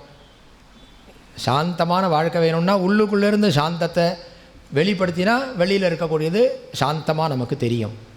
நான் உங்களை பார்த்து சிரித்தேன்னா நீங்கள் என்னை பார்த்து சிரிப்பேன், நான் உங்களை உருன்னு பார்த்தேன்னா நீங்கள் என்ன நினைப்பேன்? அவ்வளோதான். இங்கே உள்ளேருந்து நம்ம எதை வெளிப்படுத்துகிறோமோ அதுதான் வெளியில் இருக்க போகிறது. வெளியிலேருந்து எதுவுமே உள்ளுக்குள்ளே வரப்போகிறது இல்லை. அவன் அப்படி பண்ணிட்டான் அதனால தான் எனக்கு கோபம் வந்தது அப்படின்னு சொன்னால் தப்பு. அவன் இப்படி பண்ணிடுவானோங்கிற எண்ணம் உனக்கு முன்னாடியே இருந்ததுனால தான் அவன் பண்ணினானா பண்ணலையா, பண்ணினது சரியா தப்பா எதை பற்றியும் சிந்திக்காமல் அடுத்த க்ஷணம் உனக்கு அவன் மேலே கோபம் வர்றது. உள்ளுக்குள்ளே ஒரு குரோத பாவம் இருக்கிறதுனால தான் நமக்கு அவன் பேரில் கோபம் வருது. யோஜனை பண்ணி பாருங்க. ஒரு பெரிய ஒருத்தர் வரார், அவர் ஏதோ எட்டியாக உதச்சிட்டு போயிட்டார்னு வச்சுக்கோங்களேன், தெரிஞ்சே உதச்சிட்டு போயிட்டார்னு வச்சுக்கோங்க. யாரோ ஒருத்தர் வரார் பெரியவர், தெரிஞ்சே உதச்சிட்டு போயிட்டார். நாம் அவர் இது வரைக்கும் பார்த்ததே கிடையாது, ஆனால் அவரை பார்த்தா அப்படியே நமஸ்காரம் பண்ணணும் போல் தோன்றது. இப்போ திரும்பி பார்த்துட்டு சாரி கூட சொல்லாமல் போயிட்டார்னு சொல்கிறான் சில பேர். அது மாதிரி போகிறார். நாம் என்ன நினைக்கிறோம்? அவன் மேலே கோவப்படுறதில்லை, ஏதோ மகான் வந்து வச்சுட்டு போயிட்டார். ஏன் அப்படின்னா அவர் பேரில் நமக்கு விரோதபாவமே கிடையாது. ஒரு குழந்தை தெரியாமல் உதச்சிட்டு போயிடுது, என்ன வளர்த்து வச்சுருக்காது, மேலே வந்து இப்படி எட்டி உதச்சிட்டு போகிறது. ஒரு சாரி சொல்லிட்டு போகிறதா பாரு. இவன் வயசு என்ன, அந்த குழந்தை வயசு என்ன, அங்கே எதிர்பார்க்கணும். ஏன் அப்படின்னா இங்கே நமக்கு குரோதமோ இதுவோ நம்ம மனசுக்குள்ளே நம்ம கல்பித்து வச்சுருக்கோம். இன்னொருத்தர் மேலே அங்கே நம்ம கல்பிக்கவே இல்லை. அதனால் அவளை பார்த்தா சும்மா இந்த மாதிரி நிறையா உபமானம் சொல்லிகிட்டே போகலாம், நிறையா உபமானம் சொல்லிகிட்டே போகலாம். சாப்பிடாமையே சில பதார்த்தங்கள் நமக்கு பிடிக்கல சார், கரெக்டாக இல்லையா? இது நன்னா இருக்காதுன்னு நம்ம சொல்லியிருக்கோமா இல்லையா? அதையும் மீறி ஒருத்தர் கொடுத்துட்டான்னா நன்னா இருந்தால் கூட இல்லை இது எனக்கு வயிற்றுக்கு எதாவது பண்ணிவிடும்னு பயப்படுறேன், அடுத்தது இது நாளை காத்தால வரைக்கும் இவன் காத்திருந்து அது நல்லது தான் ப்ரூஃப் பண்ணி ஆகணும். அப்போ இதுக்கு என்ன காரணம்? நம்மளுடைய மனோவிகாரம். அந்த மனோவிகாரத்தை போக்கு, அதை தான் பெரியவா சொல்கிறார். அப்படி போக்கிட்டோம்னா ஆனந்தத்தை நம்ம அனுபவிக்க ஆரம்பிச்சுடலாம். இப்போ ஆனந்தத்தை அனுபவிக்க ஆரம்பித்த உடனே பரமாத்மா கிட்ட நம்ம எங்கே இருக்குது பரமாத்மா? இங்கே நதியான எங்கேயோ மலையிலேருந்து ஓடி சமுத்திரத்தை தேடணும். நம்ம அங்கேயா தேடணும்? எல்லாம் உள்ளுக்குள்ளேயே வச்சுருக்கோம். நாமளே பரமாத்மா ஸ்வரூபம் தானே, அகண்டமான. அப்படி தானே நம்ம முதல்ல பார்த்தோம், கண்டமும் அகண்டமும் நம்ம அப்படி தானே பார்த்தோம். அகண்டமான வஸ்துவான நாமே தான் கண்டமாக உலகம் முழுக்க வியாபிச்சிருக்கோம்னு சொல்லும் பொழுது நமக்கு எப்படி விரோதம் வரும் அப்படின்னு தானே போன விஷயத்தில் பார்க்கும் பொழுது, இப்போ பரமாத்மாவான அகண்ட ஸ்வரூபமாக இருக்கக்கூடிய நாம் ஜீவாத்மாவாக கண்டமாக வெளியில் தெரிகிறோமே தவிர வஸ்துதாக நாம் அது இல்லவே இல்லை, நாமும் அதுதான் அப்படிங்கிறதான ஒரு மனோபாவத்தில் கொண்டு வரணும். அப்படி வந்துட்டோன்னா அந்த எப்படி நதியானது சமுத்திரத்துக்கிட்ட போகும்பொழுது சாந்தமாக போகிறதோ அப்படின்னு சில இடங்களில் கவிகள்லாம் சொல்லுவாள். நதியை பாரியாளாகவும் சமுத்திரத்தை பர்த்தாவாகவும் வர்ணித்து சில இடங்கள்லாம் உபமானங்கள்லாம் சொல்கிறது உண்டு. அதுதான் சத்தியமும் கூட. நதிகள்லாம் ஸ்திரீலிங்கம், சமுத்திரம் புல்லிங்கம். இப்போ சமுத்திரம் பர்த்தா, நதிகள் எல்லாம் பத்னிகள். பத்னியானவள் எவ்வளோ கத்தின்னு இருந்தாலும் பழங்காலம் இல்லை, இப்பயும் இருக்குது. ஆற்றுக்கார் ஆஃபீஸ்லேருந்து வந்துவிட்டான்னா சைலண்ட் ஆகிடுவாள். இப்பயும் இருக்கா, இல்லைன்னு அப்படிலாம் சொல்ல மாட்டேன். எல்லோரும் சும்மா அப்படிலாம் சொல்லக்கூடாது. இப்பயும் நிறைய எல்லா ஸ்திரீகளும் எல்லோரும் அவாவா புருஷால்கிட்ட பயபக்தியோடு இன்னும் இருக்கிறவாள் நிறையா இருந்துட்டு தான் இருக்கா. அப்படிலாம் யாரையும் சும்மா ஒரு சிரிக்கிறதுக்காக சொல்லிட முடியாது. எப்படி பத்னி பர்த்தா கிட்ட பேசுகிற சேலை எப்படி சாந்தமாக போயிடுறாளோ அந்த மாதிரி இந்த நதியானது தன்னுடைய பர்த்தாவான சமுத்திரத்தை பார்க்க போகிறச்சேல தன்னுடைய ஆறுப்பறிப்பெல்லாம் விட்டுட்டு அமைதியாக வெக்கத்தோடு போகிறா, குடிஞ்ச தலையோடு போகிறா. சமுத்திரம் எதிர்க்க வந்து கை கொண்டு அழைச்சின்னு போகிறது அப்படின்லாம் வர்ணிச்சிருக்கா. அந்த மாதிரி பிரம்மங்கிற சமுத்திரம், பிரம்மத்துக்கு மேலே நம்ம ஜீவர்கள்லாம் அதையே உபாசனை பண்ணிட்டோம் இருந்தோம்னா அந்த பிரம்மானந்தமானது, பரமாத்மஸ்வரூபமானது இந்த ஜீவாத்மாவை அப்படி வந்து அழிச்சுன்னு போயிடும். அதெல்லாம் இந்த 5 விரல்லாம் நிறையா சொல்லுவாளே, ஜீவாத்மா பரமாத்மாலாம் சொல்கிறதோ இல்லையோ, கொஞ்சோன்னு ஜீவாத்மா பிரயத்தனப்பட்டால் போகிறோம், பரமாத்மா சேர்ந்துக்கும் அப்படின்லாம் சொல்கிறோமே, அந்த மாதிரி. அப்படி இந்த இதாக முடிகிறது. அடுத்ததான விஷயம் மாயை. இப்போ இந்த பரமாத்மாக்குள்ள இந்த ஜீவாத்மா உள்ளே போகணுமானா என்ன பண்ணணும்? மாயை அப்படிங்கிற ஒரு விஷயத்தை விலக்கி பார்க்கணும். அப்படிங்கிறது தான் அப்போலேருந்து முதல் 2-3 முன்னாடிலேருந்து ஆரம்பிச்சிருக்கா. இப்போ மாயை பற்றி சொல்ல போகிறா. எல்லாம் மாயை, சத்தியமாக எதுவும் இல்லை என்று பௌத்தம் சொல்கிற மாதிரி அத்வைதம் சொல்லவில்லை. எல்லா மாயை, சத்தியமாக எதுவும் இல்லை, எல்லா மாயை தான்ப்பா, அதெல்லாம் ஒன்றும் சத்தியம் கிடையாது அப்படின்னு சொல்ல முடியாது அப்படின்னு பௌத்தம் சொல்கிறது. ஆனால் அத்வைதம் அப்படி சொல்லலை. பிரபஞ்சமெல்லாம் மாயை தான், ஆனால் இதற்கு ஆதாரமாக பிரம்மம் என்பது பரமசத்தியமாக இருக்கிறது என்கிறது அத்வைதம். பிரபஞ்சம் முழுக்க, இந்த நமக்கு தெரிகிற லோகம் முழுக்க மாயா தான். இந்த மாயையில் தான் லோகமே தெரிகிறது. ஆனால் அந்த மாயைக்கு ஆதாரம் எங்கேருந்து இந்த பிரபஞ்சம் வந்தது? பிரம்மத்திலேருந்து தானே வந்தது. பிரம்மம் இல்லைன்னா பிரபஞ்சம் வந்துடுமா? அப்போது பிரம்மம் தான் சத்தியமாக தெரிகிறது. அப்போ மாயைங்கிறது என்னன்னா அது பொய்யா அப்படின்னா அது பொய்ன்னு சொல்ல முடியாது. அதுவும் சத்தியம்தான், அது நிரந்தர சத்தியம் இல்லை. அது பேருக்கு பிராதிபாசிக சத்தியம்னு பேர். அதாவது மிருகதீக்ஷணான்னு சொல்லுவாள், காணல் நீர் அப்படின்னு சொல்லுவாள். நம்ம காரில் வெயில் காலத்தில் போயின்னு இருந்தோம்னா தார் ரோட்டில் கொஞ்சம் தூள் தள்ளி பார்த்தோன்னா அந்த இது தெரியும், ஜலம் இருக்கிற மாதிரி தெரியும். அதுக்கு தமிழில் என்ன மிருகதீஷ்ணிக்கு? காணல் நீர் சொன்ன இல்லையா? காணல் நீர் தானே, காணல் நீர், நீர் மாதிரி தெரியும். அதுக்கு மிருகதீக்ஷான்னு பேர். ஏன் மிருகதீக்ஷான்னா இந்த பாலைவனத்தில் அப்படி ஜலம் இருக்கிற மாதிரி தெரியுமா, மான் இதெல்லாம் அப்படி ஓடுமா, அந்த ஜலம் இருக்குதுன்னு கிட்ட போகுமா, அங்கே போனால் ஜலம் இருக்காது, ஏமாந்து போயிடும். திருப்பியும் கொஞ்சம் தள்ளி போய்டும், அங்கே இருக்குன்னு தெரியும், திருப்பியும் ஓடும், அங்கே போனால் அங்கேயும் ஏமாந்து போகும். இதையும் ஒரு இடத்துல பெரியவா சொல்லியிருக்கா மிருகதீஷ்ணா. இதுக்கும் இந்த மாதிரி தான் ஜீவாத்மா ஒவ்வொரு ஆசையும் நம்பி இந்த ஆசை இதுக்கு போயிட்டா அந்த ஆசையை அடைஞ்சிருவோம் ஓடிகிட்டே இருக்கான். இன்றைக்கி வரைக்கும் அவனுக்கு ஆசையே அடைஞ்சதாக இல்லை, அவனுக்கு பூர்ணமான ஒரு சாந்தம் ஏற்படலைங்கிறது வேறு இடத்துல சொல்கிறேன். அந்த மாதிரி இது இந்த பிரபஞ்சம்ங்கிறது பிராதிபாசிக சத்தியம். அதாவது இருக்குது, இல்லைன்னு சொல்லணும் முடியாது, கண்ணுக்கு தெரியறது. ஆனால் அது சாஸ்வதமானு கேட்டால் சாஸ்வதம் இல்லை அப்படின்னு சொல்கிறேன். இல்லை வியாபகாரிக சத்தியம், விவகாரத்தில் சத்தியமாக இருக்குது, விவகாரத்தில் சத்தியமாக இருக்குது. இந்த லோகம்ங்கிறது விவகாரத்தில் சத்தியமாக இருக்குது. விவகாரத்தில் லோகம் இல்லைன்னு சொல்லவே முடியாது. இல்லைன்னு சொன்னால் நீங்களும் நானும் எங்கே போகிறது சொல்லவே முடியாது. ஆனால் இதில் பார்த்தா, உண்மையில் பார்த்தா அது சத்தியமானது இல்லை. ஏன் சத்தியமானது இல்லைன்னா, இன்றைக்கி இருக்குன்னா என்றைக்கும் இருக்குதுன்னு சொன்னால் தான் சத்தியம். அந்த மாதிரி நம்மக்கிட்ட ஒன்றுமே இல்லையே, சொல்கிற நாமே இல்லையே, இந்த ஜீவன் இல்லை, நமக்குள்ளே இருக்கக்கூடிய பரமாத்மா இருக்குது. இந்த ஜீவனாக இருக்கக்கூடிய நாமே சாஸ்வதமாக இல்லை, எதுவுமே சத்தியமாக இல்லாது.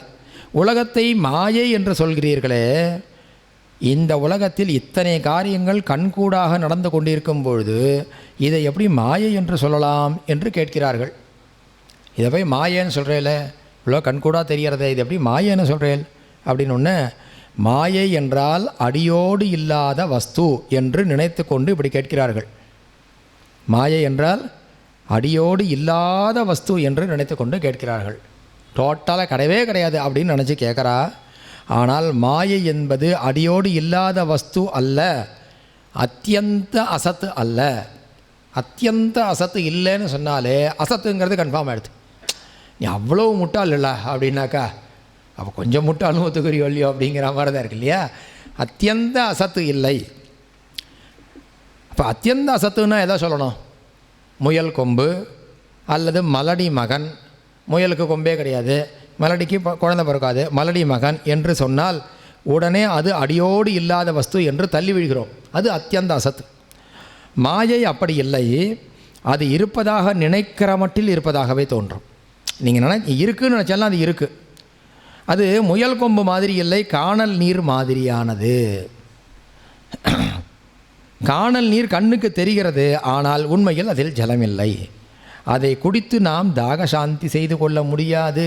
அது நீர் தான், ஆனால் குடிக்க முடியாது. அதை காணல் நீர் உண்மையான ஜலமில்லை என்று அறிந்தவர்களுக்கும் கூட காணல் நீர் தெரியத்தான் செய்கிறது. நமக்கு தெரிகிறது அது இல்லை, ஜலம் இல்லைன்னு தெரியுது. ஆனால் அது என்னன்னா காணல் நீர்னு சொல்கிறோம். அது வேறு ஏதாவது சொல்கிறோமா? நான் இல்லை. அந்த மாதிரி இது காணல் நீர் உண்மையான ஜலமில்லை என்று அறிந்தவர்களுக்கும் கூட காணல் நீர் தெரியத்தான் செய்கிறது. அவ்விதமே உலகை மாயம் என உணர்ந்த ஞானிகளுக்கு கூட லோகம் தெரியதான் செய்கிறது. இதெல்லாம் மாயதான்பா அப்படின்னு சொல்லக்கூடிய ஞானிகள் எல்லாரும் இருக்காள். அவளுக்கும் இந்த உலகம் தெரியதான் தெரிகிறது. மாயங்கிறதுனால அவள் அதுலேருந்து விட்டுட்டு நவுந்து போயிடல என்று சொல்லுவது உண்டு. ஆனால் அது நிரந்தர சத்தியமல்ல என்று அவர்கள் அறிவார்கள். அஞ்ஞானிகள் அறிய மாட்டார்கள், ஞானிகள் அறிவார்கள். இது நிரந்தர சத்தியமல்ல அப்படிங்கிறது அவளுக்கு தெரியும், இது மாயை தான். அதனால் அவளுக்கு ஒன்றும் சிரமம் இல்லை. நாளைக்கு வரக்கூடிய ரிசல்ட்டு ஃபைனல் இல்லை, இன்னொரு ரிசல்ட்டு தனியாக இருக்குதுன்னு சொன்னால் இந்த நாளைக்கு வர ரிசல்ட்டை பற்றி நம்ம ஒன்றும் பயப்பட போகிறது இல்லை. ஃபைனல் ரிசல்ட்டுக்கு தான் யோஜனை பண்ண போகிறோம். ஆனால் நாளைக்கு வரது ரிசல்ட்டாக இல்லையானா அதுவும் ரிசல்ட்டு தான்.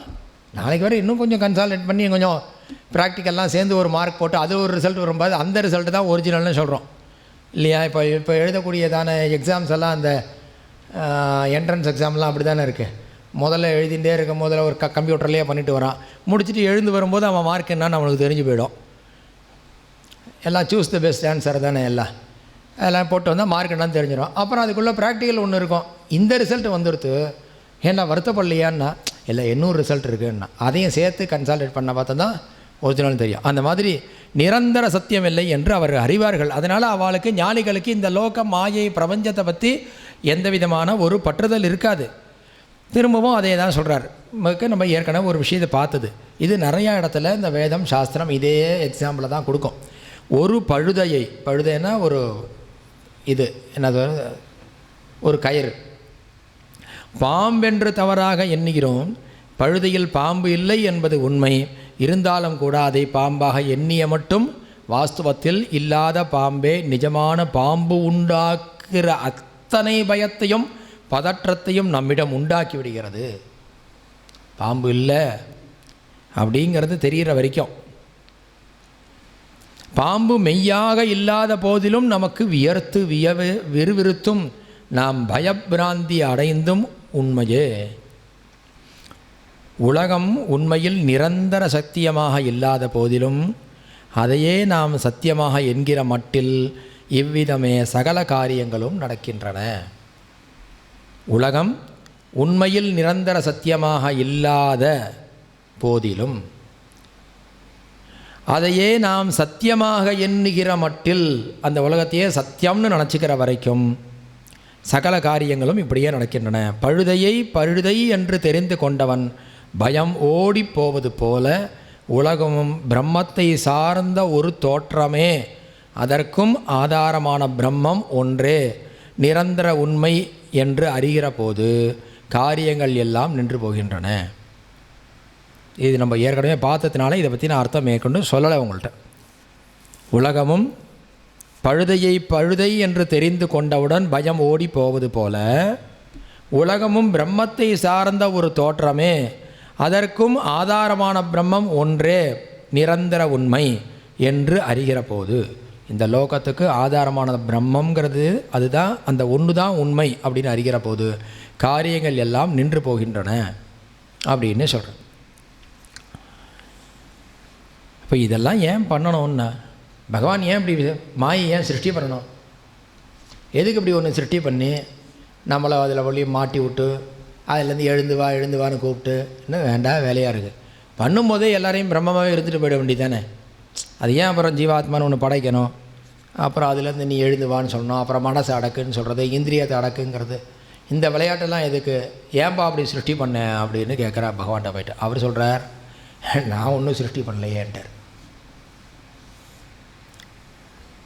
நான் ஒன்றும் சிருஷ்டி பண்ணல, அது என்னுடைய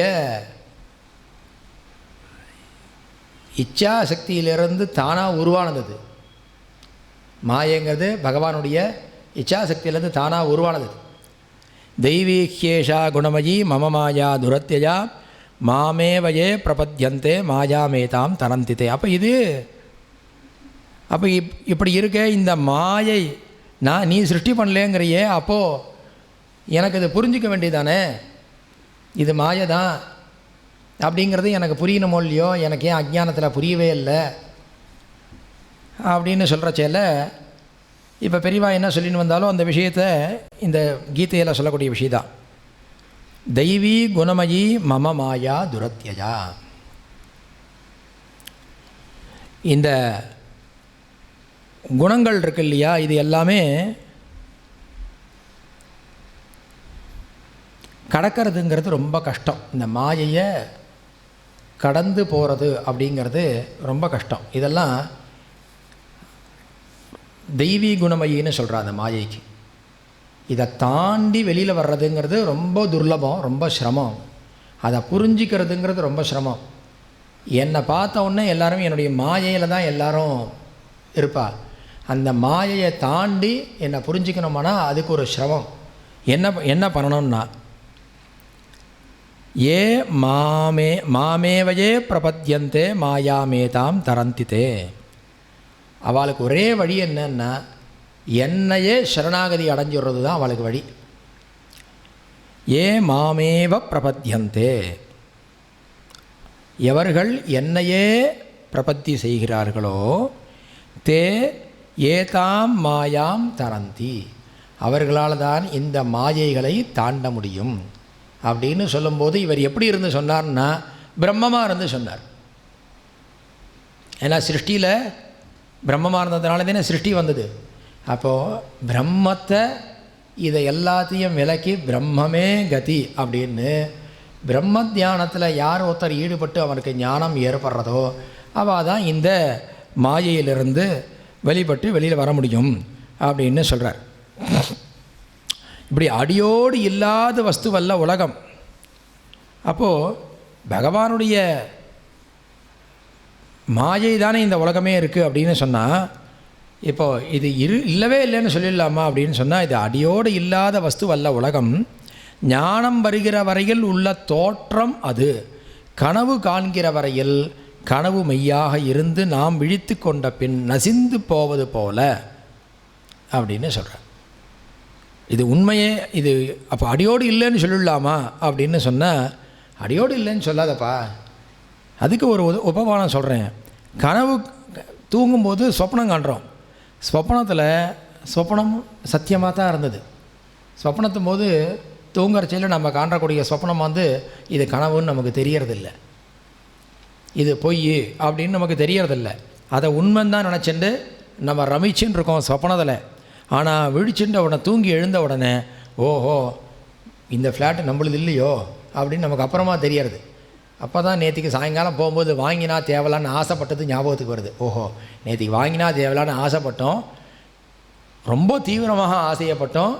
ராத்திரி தூங்கும்போது மனசு அந்த இடத்துக்கு நீ போனால் எப்படி இருக்கும்னு கொண்டு போய், மனசு தானே ராஜா தூங்கும் பொழுது காமிச்சு கொடுத்து கொஞ்சம் சந்தோஷப்படுத்த வச்சுது. சந்தோஷப்பட்ட உடனே முழிச்சுட்ட உடனே மனசு வெளியில் படுத்து இப்போ இந்திரியங்கள் வேலை செய்கிறது இப்போ நம்மளது இல்லைன்னு தெரிஞ்சு போச்சு. சொப்பனத்தில் உண்மையாக இருந்தது, முழிச்சுட்ட உடனே அது இல்லாமல் போயிடுச்சு. அந்த மாதிரி நாம் அஞ்ஞானத்தில் தூங்கி கொண்டிருக்கிற வரையில் உலகம் மெய்யாக இருந்து நாம் ஞான நிலையில் விழித்து கொண்டவுடன் மறைந்து போகிறது. அஞ்ஞானங்கிற தூக்கத்தில் இப்போ நித்தியம் தூங்குகிற தூக்கம் வேறு, அஞ்ஞானங்கிற ஒரு தூக்கம் இருக்கு. அந்த தூக்கம் தூங்கின்னு இருக்கும் பொழுது எப்படி இருக்குன்னா இந்த உலகம்லாம் சத்தியமாக தெரிகிறது. ஞானம் வராத நிலை அஞ்ஞானம்ங்கிறது, ஞானம் வராத நிலை. ஞானம் வராத நிலைக்கு நிறைய டெஃபினேஷன்ஸ்லாம் நம்ம சொல்லிகிட்டே இருக்காது. அந்த ஞானம் வராத நிலையில் இருக்கிற வரைக்கும் இந்த உலகமானது சத்தியமாக தெரிகிறது. தூங்கும் பொழுது எப்படி கனவு நமக்கு சரியாக சத்தியமாக இருந்ததோ அதுபோல் ஞானம் வந்த உடனே விழிச்சின்றவனுக்கு எப்படி கனவு பொய்யோ அது மாதிரி ஞானம் வந்த உடனே இந்த உலகமானது பொய்ன்னு நமக்கு தெரியாது. இதுதான் மாயேன்னு சொல்கிறது. சரி, விழித்து கொண்டவன் மறைந்து போகிறது. இவ்வாறு அப்பட்ட பொய்யாக இல்லாமல் தோன்றி மறைகிற தற்காலிக உண்மையாக உள்ள உலகத்தை அத்தியந்த அசத்து என்று சொல்லாமல் பிராதிபாசிக சத்தியம் என்பார்கள். இதுக்கு வியாபகாரிக சத்தியம்னு சொல்ல முடியாது, பிராதிபாசிக சத்தியம் அப்படின்னு சொல்லுவார்கள். அப்படின்னு சொல்கிறேன். இந்த உலகத்துக்கு அத்தியந்த அசத்து அப்படின்னு மொத்தமாக டோட்டல் வேஸ்ட். இப்போ கனவில் கூட கனவு காணும்போது உண்மையாக இருந்தது, அதுக்கப்புறம் அந்த முழிச்சின்ன உடனே அந்த கனவு இல்லாமல் போயிடுச்சு.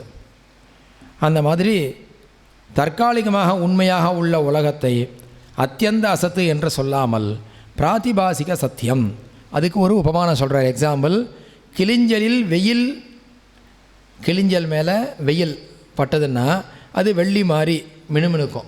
நீங்கள் அந்த ஆத்தங்க இதில் சமுத்திரக்கரையெல்லாம் போனால் அந்த கிளிஞ்சல் ஓடு இருக்க, அந்த கிளிஞ்சல் மேலே வெயில் பட்டதுன்னா சுத்தமான வெண்மையான கிளிஞ்சலாக இருக்கணும். அதில் பட்டதுன்னா அங்கே தூரம் கிடந்து பார்க்கும்போது ஏதோ ஒரு காயின் மாதிரி, ஒரு வெள்ளி காசு மாதிரி தெரியும், வெள்ளி மாதிரி தெரியும். மினுமினுப்பு போல் பிரம்மத்தில் மாயையால் உலகம் தற்காலிகமாக மினுக்கிறது. இந்த பிரம்மத்து மேலே இந்த உலகமானது மாயையினால், எப்படி சூரிய வெளிச்சம்ங்கிறது அந்த கிளிஞ்சல் மேலே படுறதோ அந்த மாதிரி கிளிஞ்சலுக்கு தான் சத்தியம், அதே மாதிரி பிரம்மம் தான் சத்தியம். இந்த மாயைங்கிறது படுறது, அது உண்மை இல்லை. சூரிய வெளிச்சம்ங்கிறது படுறது, ஆனால் அதுக்கு வெளியில் எப்படி தெரியறது? உலகமாக நமக்கு தெரியறது. வெயில் மாதிரி மினுமினுப்பு போல் பிரம்மத்தில் மாயையால் உலகம் தற்காலிகமாக, அதில் எப்படி வெள்ளி தெரிஞ்சதோ அந்த மாதிரி உலகம் தெரியறது.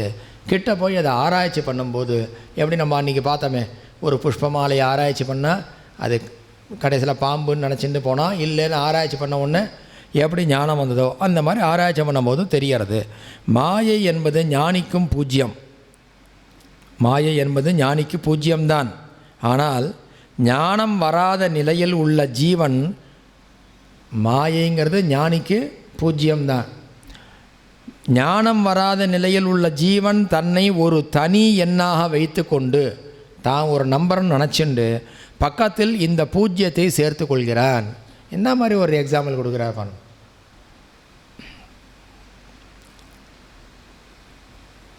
ஞானிகளை பொறுத்தவரையிலையும் இந்த மாயைங்கிறது உலகங்கிறது பூஜ்யம்தான், ஜீரோ தான், ஒன்றும் இல்லை தான்.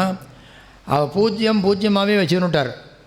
அது அவருக்கு அது மேலே அது வந்து பூஜ்யத்தை வேறு எது மாதிரியும் யூஸ் பண்ணலை. ஆனால் ஜீவனாக இருக்கக்கூடியவன், அஜ்ஞானியாக ஞானம் வராத நிலையில் இருக்கக்கூடிய ஜீவனாக இருக்கானே, அந்த அஜ்ஞானிகள் என்ன பண்ணுறா, அதை வந்து ஒரு வேல்யூ கொடுத்து, எப்படி ஜீரோவுக்கு எப்படி வேல்யூ கொடுக்க முடியும்?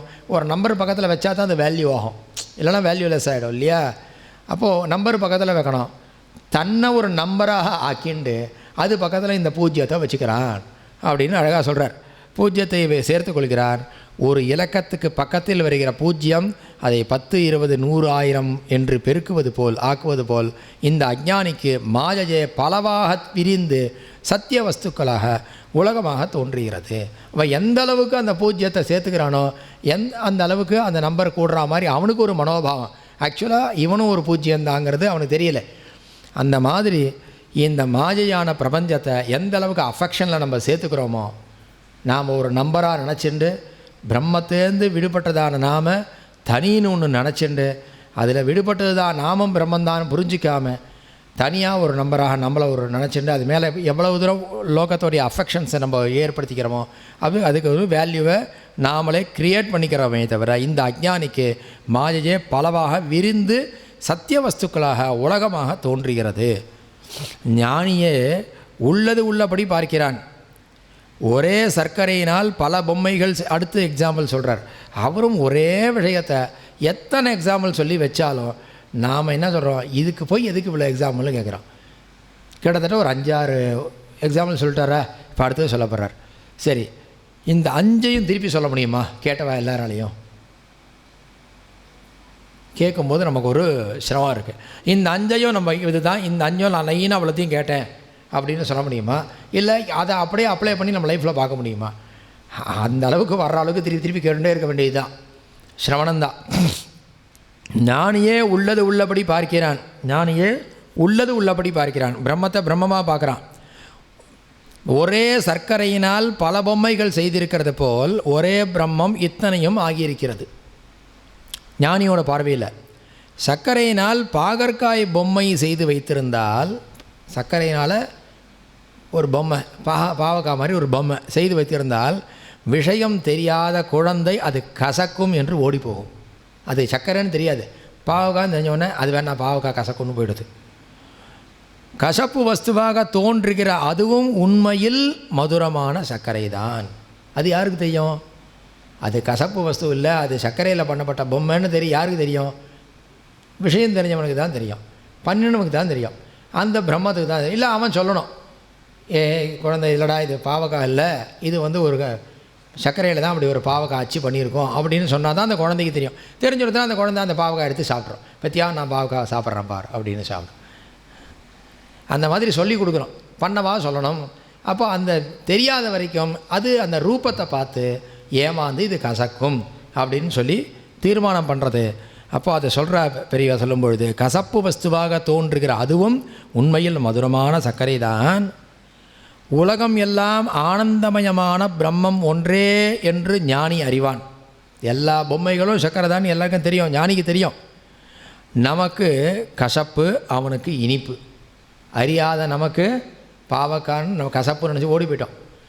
அறிந்த ஞானிக்கு அது இனிப்பாக இருக்கிறது. மேலே அடுத்தடுத்து ஒன்றுனே சொல்லுவார், நமக்கு கருப்பு, அவனுக்கு வெளுப்பு. அதை எப்படி சொல்கிறார்? நமக்கு பகல், அவனுக்கு இருட்டு என்று கிருஷ்ண பகவான் சொல்லியிருக்கிறார். பிரம்மம் என்கிற வெளிச்சமே நமக்கு இருட்டாக தெரிகிறது. இருட்டான மாயை தான் நமக்கு வெளிச்சமாக தெரிகிறது. இருட்டான மாயை தான் நமக்கு இந்த உலகமே நமக்கு வெளிச்சமாக தெரிகிறது. ஆனால் இந்த உலகம் முழுக்க மாயை. பிரம்மங்கிறது ஒரு பெரிய பிரகாசம். அந்த பிரகாசத்தில் இருக்கக்கூடியவனுக்கு இந்த மாயை இருட்டாக தெரிகிறது. இப்போ எனக்கு இங்கேருந்து பார்க்குறச்சேல அங்கே இருக்கிற ரோட்டில் இருக்கிற லைட்டு வெளிச்சமே இல்லாத மாதிரி தெரிகிறது. ஏன்னா எனக்கு இந்த பக்கம் பெரிய ஃபோக்கஸ் அடிக்கிறது, பெரிய மகா பிரகாசம் என் மேலே அடிக்கிறது. அதனால் எனக்கு இருக்கக்கூடியதான அந்த எல்இடி லேம்ப்பு சின்ன இது மாதிரி தெரிகிறது. அது பிரகாசம் இல்லாத கருப்பாக இருக்குது. அது வேறு கருப்பு கண்ணாடி வேறு போட்டு வச்சுருக்கீங்க, ஏசிகால் கருப்பாக இருக்குது. ஆனால் வஸ்துதா அது கருப்பாக இருக்கான்னு கேட்டான்னாக்கா அங்கே இருக்கிறவள் கேட்டால் இல்லை அது நல்ல பிரகாசங்கிறான். அவனுக்கு எப்போ தெரியாதுன்னா இங்கே இருக்கக்கூடிய ஃபோக்கஸ் லைட்டை பார்க்காத வரைக்கும் அவனுக்கு அதுதான் வெளிச்சமாக தெரிகிறது. இங்கே இருக்கிற ஃபோக்கஸ் லைட்டு இருக்கிறது பார்த்த உடனே இந்த வெளிச்சத்துலேருந்து பார்க்குற வாழ்க்கை அது தெரியல. அது மாதிரி பிரம்ம பிரகாசம் அது பின்னாடி சொல்கிறா பெரியவா. நமக்கு கருப்பு, அவனுக்கு வெளுப்பு. நமக்கு பகல், அவனுக்கு இருட்டு. யாருக்கு? பகவானுக்கு இருட்டு என்று கிருஷ்ண பகவான் சொல்கிறார். பிரம்மம் என்கிற வெளிச்சமே நமக்கு இருட்டாக இருக்கிறது. இருட்டான மாயை தான் நமக்கு வெளிச்சமாக தெரிகிறது. இது எப்படி முடியும் என்று கேட்கலாம். மாயையும் பிரம்மத்தை சார்ந்து அதனிடமிருந்து சிறிது பிரதிபலிப்பான ஒளி. இப்போ நான் சொன்ன மாதிரியான ஒரு மகா பிரகாசத்திலேருந்து ஒரு சின்ன ஒரு பிரகாசம். இந்த குறைவான ஒளிதான் நம் குறைந்த அறிவுக்கு எட்டுகிறது. சுமாரான வெளிச்சத்தில் தான் புஸ்தகத்தின் கருப்பு எழுத்துகள் தெரியும். ஜொலிக்கிற சூரிய வெளிச்சத்தில் நேரே புத்தகத்தை பிரித்தால் எழுத்தே தெரியாது. நமக்கு மாயையின் அற்ப பிரகாசத்தில் உலக காரியங்கள் தெரிகின்றன. மாயையோடைய அற்ப பிரகாசம், இந்த லோகத்தில் நம்ம இருக்கக்கூடியதான இந்த அல்ப பிரகாசத்தில் இந்த லோகம் நமக்கு தெரிகிறது. ஞானியின் ஆத்ம பிரகாசத்தில் அவை மறைந்து போகின்றன. எப்படி இவ்வளோ பெரிய பிரகாசத்தில் அந்த சின்ன பிரகாசம் எப்படி மறையிறதோ, ஞானியோடைய மகா பிரகாசத்தில் இந்த மாயையோடைய அல்ப பிரகாசமானது மறைந்து போகின்றன. ஞானியின் பகல் நமக்கு இரவு என்பதன் அர்த்தம் இதுவே. ஞானியோடைய பகல் நமக்கு இரவு அப்படின்னா அர்த்தம் இருட்டு. எப்படி இருட்டு? அந்த பிரகாசத்தை நாம் தெரிஞ்சிக்காத அஜ்ஞானங்கிற இருட்டு. ஞானம் வந்துடுறதுனா நமக்கு அந்த பிரகாசமாக தெரியும், இது இருட்டாக போயிடும் அப்படின்னு சொல்லி சொல்கிறேன். மனுஷன் அடுத்தது அகமும் புறமும் அப்படின்னு, மாயைக்கு அப்புறம் அகமும் புறமும் அப்படிங்கிறதான தலைப்பு. மனுஷனாக பிறந்த ஒவ்வொருத்தனும் ஓயாமல் அலைச்சல் அலைந்து கொண்டிருக்கிறானே எதற்காக? ஆசைகளை பூர்த்தி செய்து கொள்வதற்குத்தான். வெளியிருக்கிற வஸ்துக்களிடம் இவனுக்கு ஆசை, அவற்றை பெறவே அலைகிறான். ஒன்று கிடைத்து விட்டாலும் போதவில்லை, அதனால் வரும் சுகம் தீர்ந்து போகிறது. என்னொன்று ஆசைப்படுகிறான், அதை தேடி ஓடுகிறான். இவனுக்கு சாந்தி என்பதே ஒரு நாளும் இல்லாமல் இருக்கிறது. முதல்ல சொன்ன கதை தான். ஆசையை வளர்த்துன்றதுனால அவனுக்கு சாந்தி இல்லாமல் இருக்குது. அந்த ஆசையை அடக்கணும், ஆசையை ஜெயிக்கணும். அதனால் பெரியவாளுடைய அம்மா சொன்னதான், மனசளவில் செத்து போயிடுன்னு சொன்னாலாம். மனசை சொல்லணும் அந்த வார்த்தையை, அதுதான் அதில் உள்ள மந்திரம். அவள் அம்மா உபதேசம் பண்ண வார்த்தை என்னென்னா, நீ ஆசையை அடக்கிடுன்னு சொல்கிறதுக்கு அந்த அம்மா சொன்ன உபதேச மந்திரம் மனசளவில் செத்து போயிடு அப்படின்னு. மனோநாசம் அப்படின்னு சொல்கிறோமா இல்லையா, அதுதான் அந்த அம்மா சொல்லியிருக்கா. மனசளவில் நீ செத்து போயிடுன்னு சொல்லியிருக்கா. மனுஷனாக பிறந்த ஒவ்வொருத்தருக்கும் ஓயாமல் அலைச்சல் அடைந்து கொண்டிருக்கிறானே எதற்காகன்னா, ஆசைகள்லாம் பூர்த்தி பண்ணிக்கிறதுக்கு. எந்த ஆசை? வெளியில் இருக்கக்கூடிய வஸ்துக்கள் மேலே இருக்கக்கூடியதான ஆசை. அவற்றை பிறவே அலைகிறான். ஒன்று கிடைத்து விட்டாலும், ஒன்று கிடச்சிருத்துனா போக மாட்டேங்கிறது. அதனால் ஒரு சுகம் வர்றது, ஒன்று கிடச்சா ஒரு சுகம் வருது. அந்த சுகம் தீர்றதுக்குள்ளே அதே மாதிரி இன்னொன்றுத்தையும் சம்பாதிச்சுக்கணுங்கிறதான ஒரு ஆசையும் தேவையாக இருக்குது. உடனே அதை தேடி திருப்பியும் ஓடுறான். அது கிடைக்கிறது, அது கிடச்சா போக மாட்டேங்கிறது, இன்னொன்று கிடைக்கணும்னு அதுக்கு தேடி ஓடுறது. இந்த குரங்குக்கு இதுதான் நியாயமாக சொல்லணும். குரங்குக்கு பழத்தை போட்டேன்னு வச்சுக்கோங்களேன், ஒரு பழம் கிடச்சிரும். இதை இந்த அயோத்தியில் இப்போ பார்க்கும்போது பார்த்தேன், நிறையா குரங்கு கூட்டம். பழத்தை கொண்டு போய் போட்டோன்னே ஒரு குழந்தை சரி எடுத்துன்றது, இன்னும் 10-15 குரங்கு இருக்கே, அதெல்லாம் எடுத்துக்கிட்டு விடலாம் மொழியோ, அது விடாது. அடுத்து 100 பழத்தை போட்ட உடனே இந்த பழத்தை இப்படி தூக்கி வச்சுன்னா இன்னொரு கையால் இன்னொரு பழத்தை, சாமர்த்தியம் உள்ள குரங்கு அந்த பழத்தையும் தூக்கின்னு போடும். அப்புறம் இன்னொன்று போட்ட உடனே அதை இங்கே இடுப்பில் வச்சுன்னு இன்னொரு பழத்தையும் தூக்கின்னு போயிடும். இப்போ சாமர்த்தியமான குரங்கு எல்லா பழத்தையும் தூக்கின்னு போயிடும். இப்போ சாமர்த்தியம் உள்ளவளுக்கு தான் எல்லாம் கிடைக்கிறது. இப்போ நியாயமாக உள்ளவளுக்கு கிடைக்கிறது இல்லை. இப்போ சாமர்த்தியம் தேவையாக இருக்குது, தூக்கின்னு போயிடும். ஒன்று கிடச்சதுனால சந்தோஷம் வருதானா கிடைக்கிறது இல்லை. கடைசியில் 30-40 கிடச்சி என்ன பிரயோஜனம்? அற்ப பிரயோஜனமாக போயிடுது. அது கடைசியில் சாப்பிடவும் முடியாமல் தூக்கி போட்டு போயிடும். அது வாங்கிறதுக்கு தான் ஒரு போட்டி இருந்ததே தவிர, அதுக்கப்புறம் அது பிரயோஜனம் இல்லாமல் தூக்கி போட்டு போயிடும். அதனால் எவ்வளோ சாப்பிட முடியும்? ஒரு பழம் சாப்பிட முடியும், 2 பழம் சாப்பிட முடியும். அத்தனை பழத்தையும் ஒரு 2 சீப்பு 3 சீப்பு வந்தால் சாப்பிட முடியுமான்னு அது தூக்கி போட்டுரும்.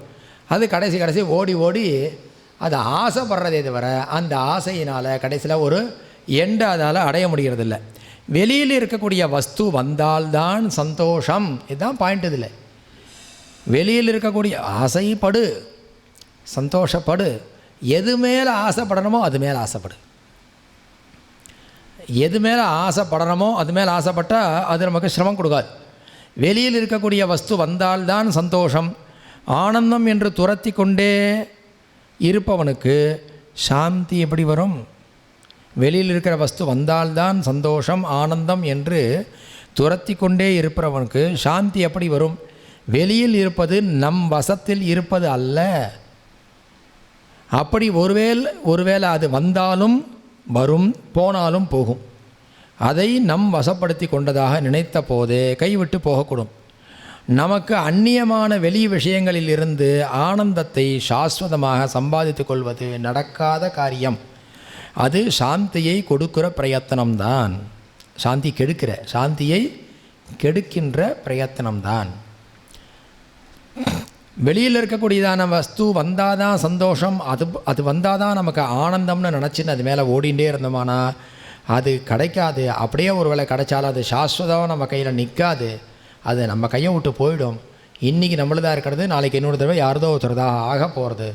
ஏன்? அது நேற்றுக்கு யாரதோ இருந்ததுனால. நேற்றுக்கு யாரதோ தானே இருந்தது, இன்றைக்கி தானே நம்மளது ஆச்சு. அதனால் அது நம்மளது இல்லை.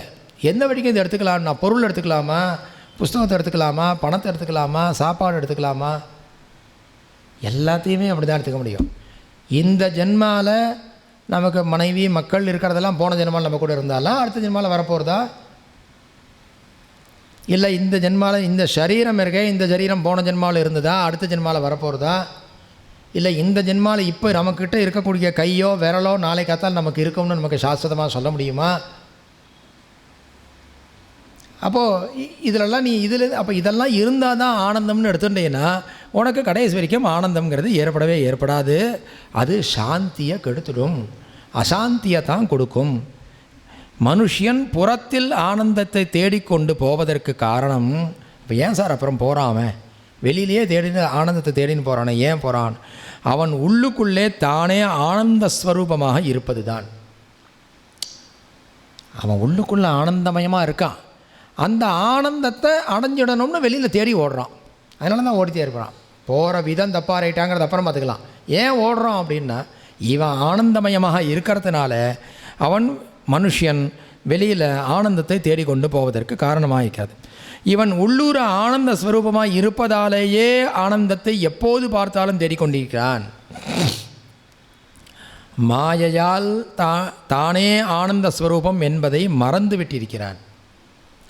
தான் ஆனந்த ஸ்வரூபங்கிறத மறந்துட்டான். எதனால் மறந்துட்டான்? மாயையினால் அவனுக்கு மறந்து போச்சு. இருந்தாலும் இவனுடைய ஸ்வபாவமே ஆனந்தமானபடியால் இவனுக்கு ஆனந்தம் அடைய வேண்டும் என்ற எண்ணம் மட்டும் இருக்கிறது. இவன் ஸ்வபாவத்தில் இவன் ஆனந்த ஸ்வரூபனாக இருக்கிறதுனால, பிரம்மன் தானே இவனுடைய ஸ்வபாவத்தில் ஆனந்தமாக இருக்கிறதுனால, பிரம்மத்தோடைய நிலையிலிருந்த ஸ்வபாவத்தில் ஆனந்த ஸ்வரூபம். ஜீவனோடு இருக்கக்கூடிய ஸ்வபாவம் வேறு மாதிரி இருக்குது. அந்த ஸ்வபாவம் என்னன்னா அது வேறு மாதிரி இருக்குது. மனுஷர்களில் எவராவது ஆனந்தத்தை தேடாமல் துக்கத்தை தேடி போகிறவர் உண்டா? ஆனாலும் அந்த ஆனந்தம் உள்ளே இருப்பதை அறிந்து சாந்தத்தில் அதை அனுபவிக்காமல் வெளியே ஆனந்தத்தை தேடி துரத்தி கொண்டே போய் சாந்தியை ஓயாமல் கெடுத்து கொள்கிறார்கள். தன் நிஜஸ்வரூபம் என்ன என்று ஒருவன் அம்பாளின் கிருபையால் பிரார்த்தித்து ஆத்ம விசாரம் தியானம் செய்து பார்த்தால் தானே பூரண ஆனந்த வஸ்து என்று தெரிந்து கொள்வான். இந்த மாயைனா என்னெல்லாம் மாயைன்னு சொல்லலான்னா, அப்போ மாயாங்கிற ஒரு பதத்துக்கு சும்மா தேடி பார்த்தா லக்ஷ்மின்னு சொன்னால் அதுவும் மாயா தான். அதுவும் சாஸ்வதம் இல்லை. அவித்யா மாயா, அஜ்ஞானம் மாயா, பிரமை அதுவும் மாயை தான். இப்படி இருக்கிற போல் தெரியறது என்ன மாயை. இந்திரஜாலம் பண்ணுறோம், சில இதெல்லாம் பண்ணுறாளே, வித்தை காட்டுறது என்ன, மேஜிக்கு, அதெல்லாம் இந்திரஜாலம். அதெல்லாம் மாயையினால் வருது. அது சில கம்பெனியெல்லாம் அது பேரே கூட அதே மாதிரியே வச்சுருப்பான், இந்திரஜாலம். அதெல்லாமல் மாயையாக இருக்குது. இப்படி தான் இந்த லோகம் முழுக்க இருக்குது. இதை சந்தோஷம் அப்படிங்கிறது, ஆனந்தங்கிறது இவன் ஸ்வயமாக இருந்துட்டும் இவனுக்கு உள்ளுக்குள்ளே தேடணும்னு தோணாமல் வெளியில் போய் அலைஞ்சின்றிருக்கான். இதை உள்ளேயே தேடி எடுத்துக்கணுமானா, தன் நிஜஸ்வரூபம் என்ன என்று ஒருவன் தெரிஞ்சுக்கணுமானா அவன் அம்பாளுடைய கிருபையில் தான் பிரார்த்தனை பண்ணி ஆத்ம விசாரம் பண்ணினா தான் அவனுக்கு இந்த தியானத்தினால ஸ்புரிக்கும் அப்படின்னு சொல்லார்.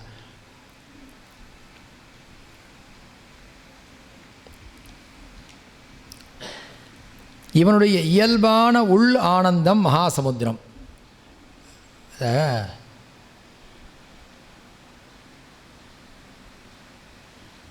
சித்தத்தினுள்ளே சிவலிங்கம் காட்டியா, சித்தத்தினுள்ளே சிவலிங்கம் காட்டி அணுவிற்கணுவாய் அப்பாலுக்கப்பாலாய் கருத்து உள்ளே காட்டி. எவ்வளோ அழகாக இந்த கொண்டு தாங்க நிறுத்தினா பாருங்கள். முதல்ல இதுலேயே நம்ம பார்த்தோம், விநாயகரும் போதே பார்த்தோம். அது இந்த உள்ளுக்குள்ளே இருக்கக்கூடியதான ஆனந்த ஸ்வரூபம், இதை உள்ளுக்குள்ளே தான் தேடணுங்கிறதுக்கு ஔவையார் சொன்னது. இவனுடைய இயல்பான உள்ள ஆனந்தம் மகாசமுத்திரம் மாதிரி இருக்கிறதென்றால், இவன் இப்போது புறத்தில் தேடு ஓடுகிற வஸ்துக்கள் கிடைக்கிற ஆனந்தம் எல்லாம் ஒரு திவலை மாதிரி தான். மகாசமுத்திரத்தில் ஒரு சின்ன திவலைன்னு முதல்ல பார்த்தோமே, இதை ஒருத்தன் உணர்ந்து விட்டான் என்றால் அப்புறம் வெளி இன்பத்தை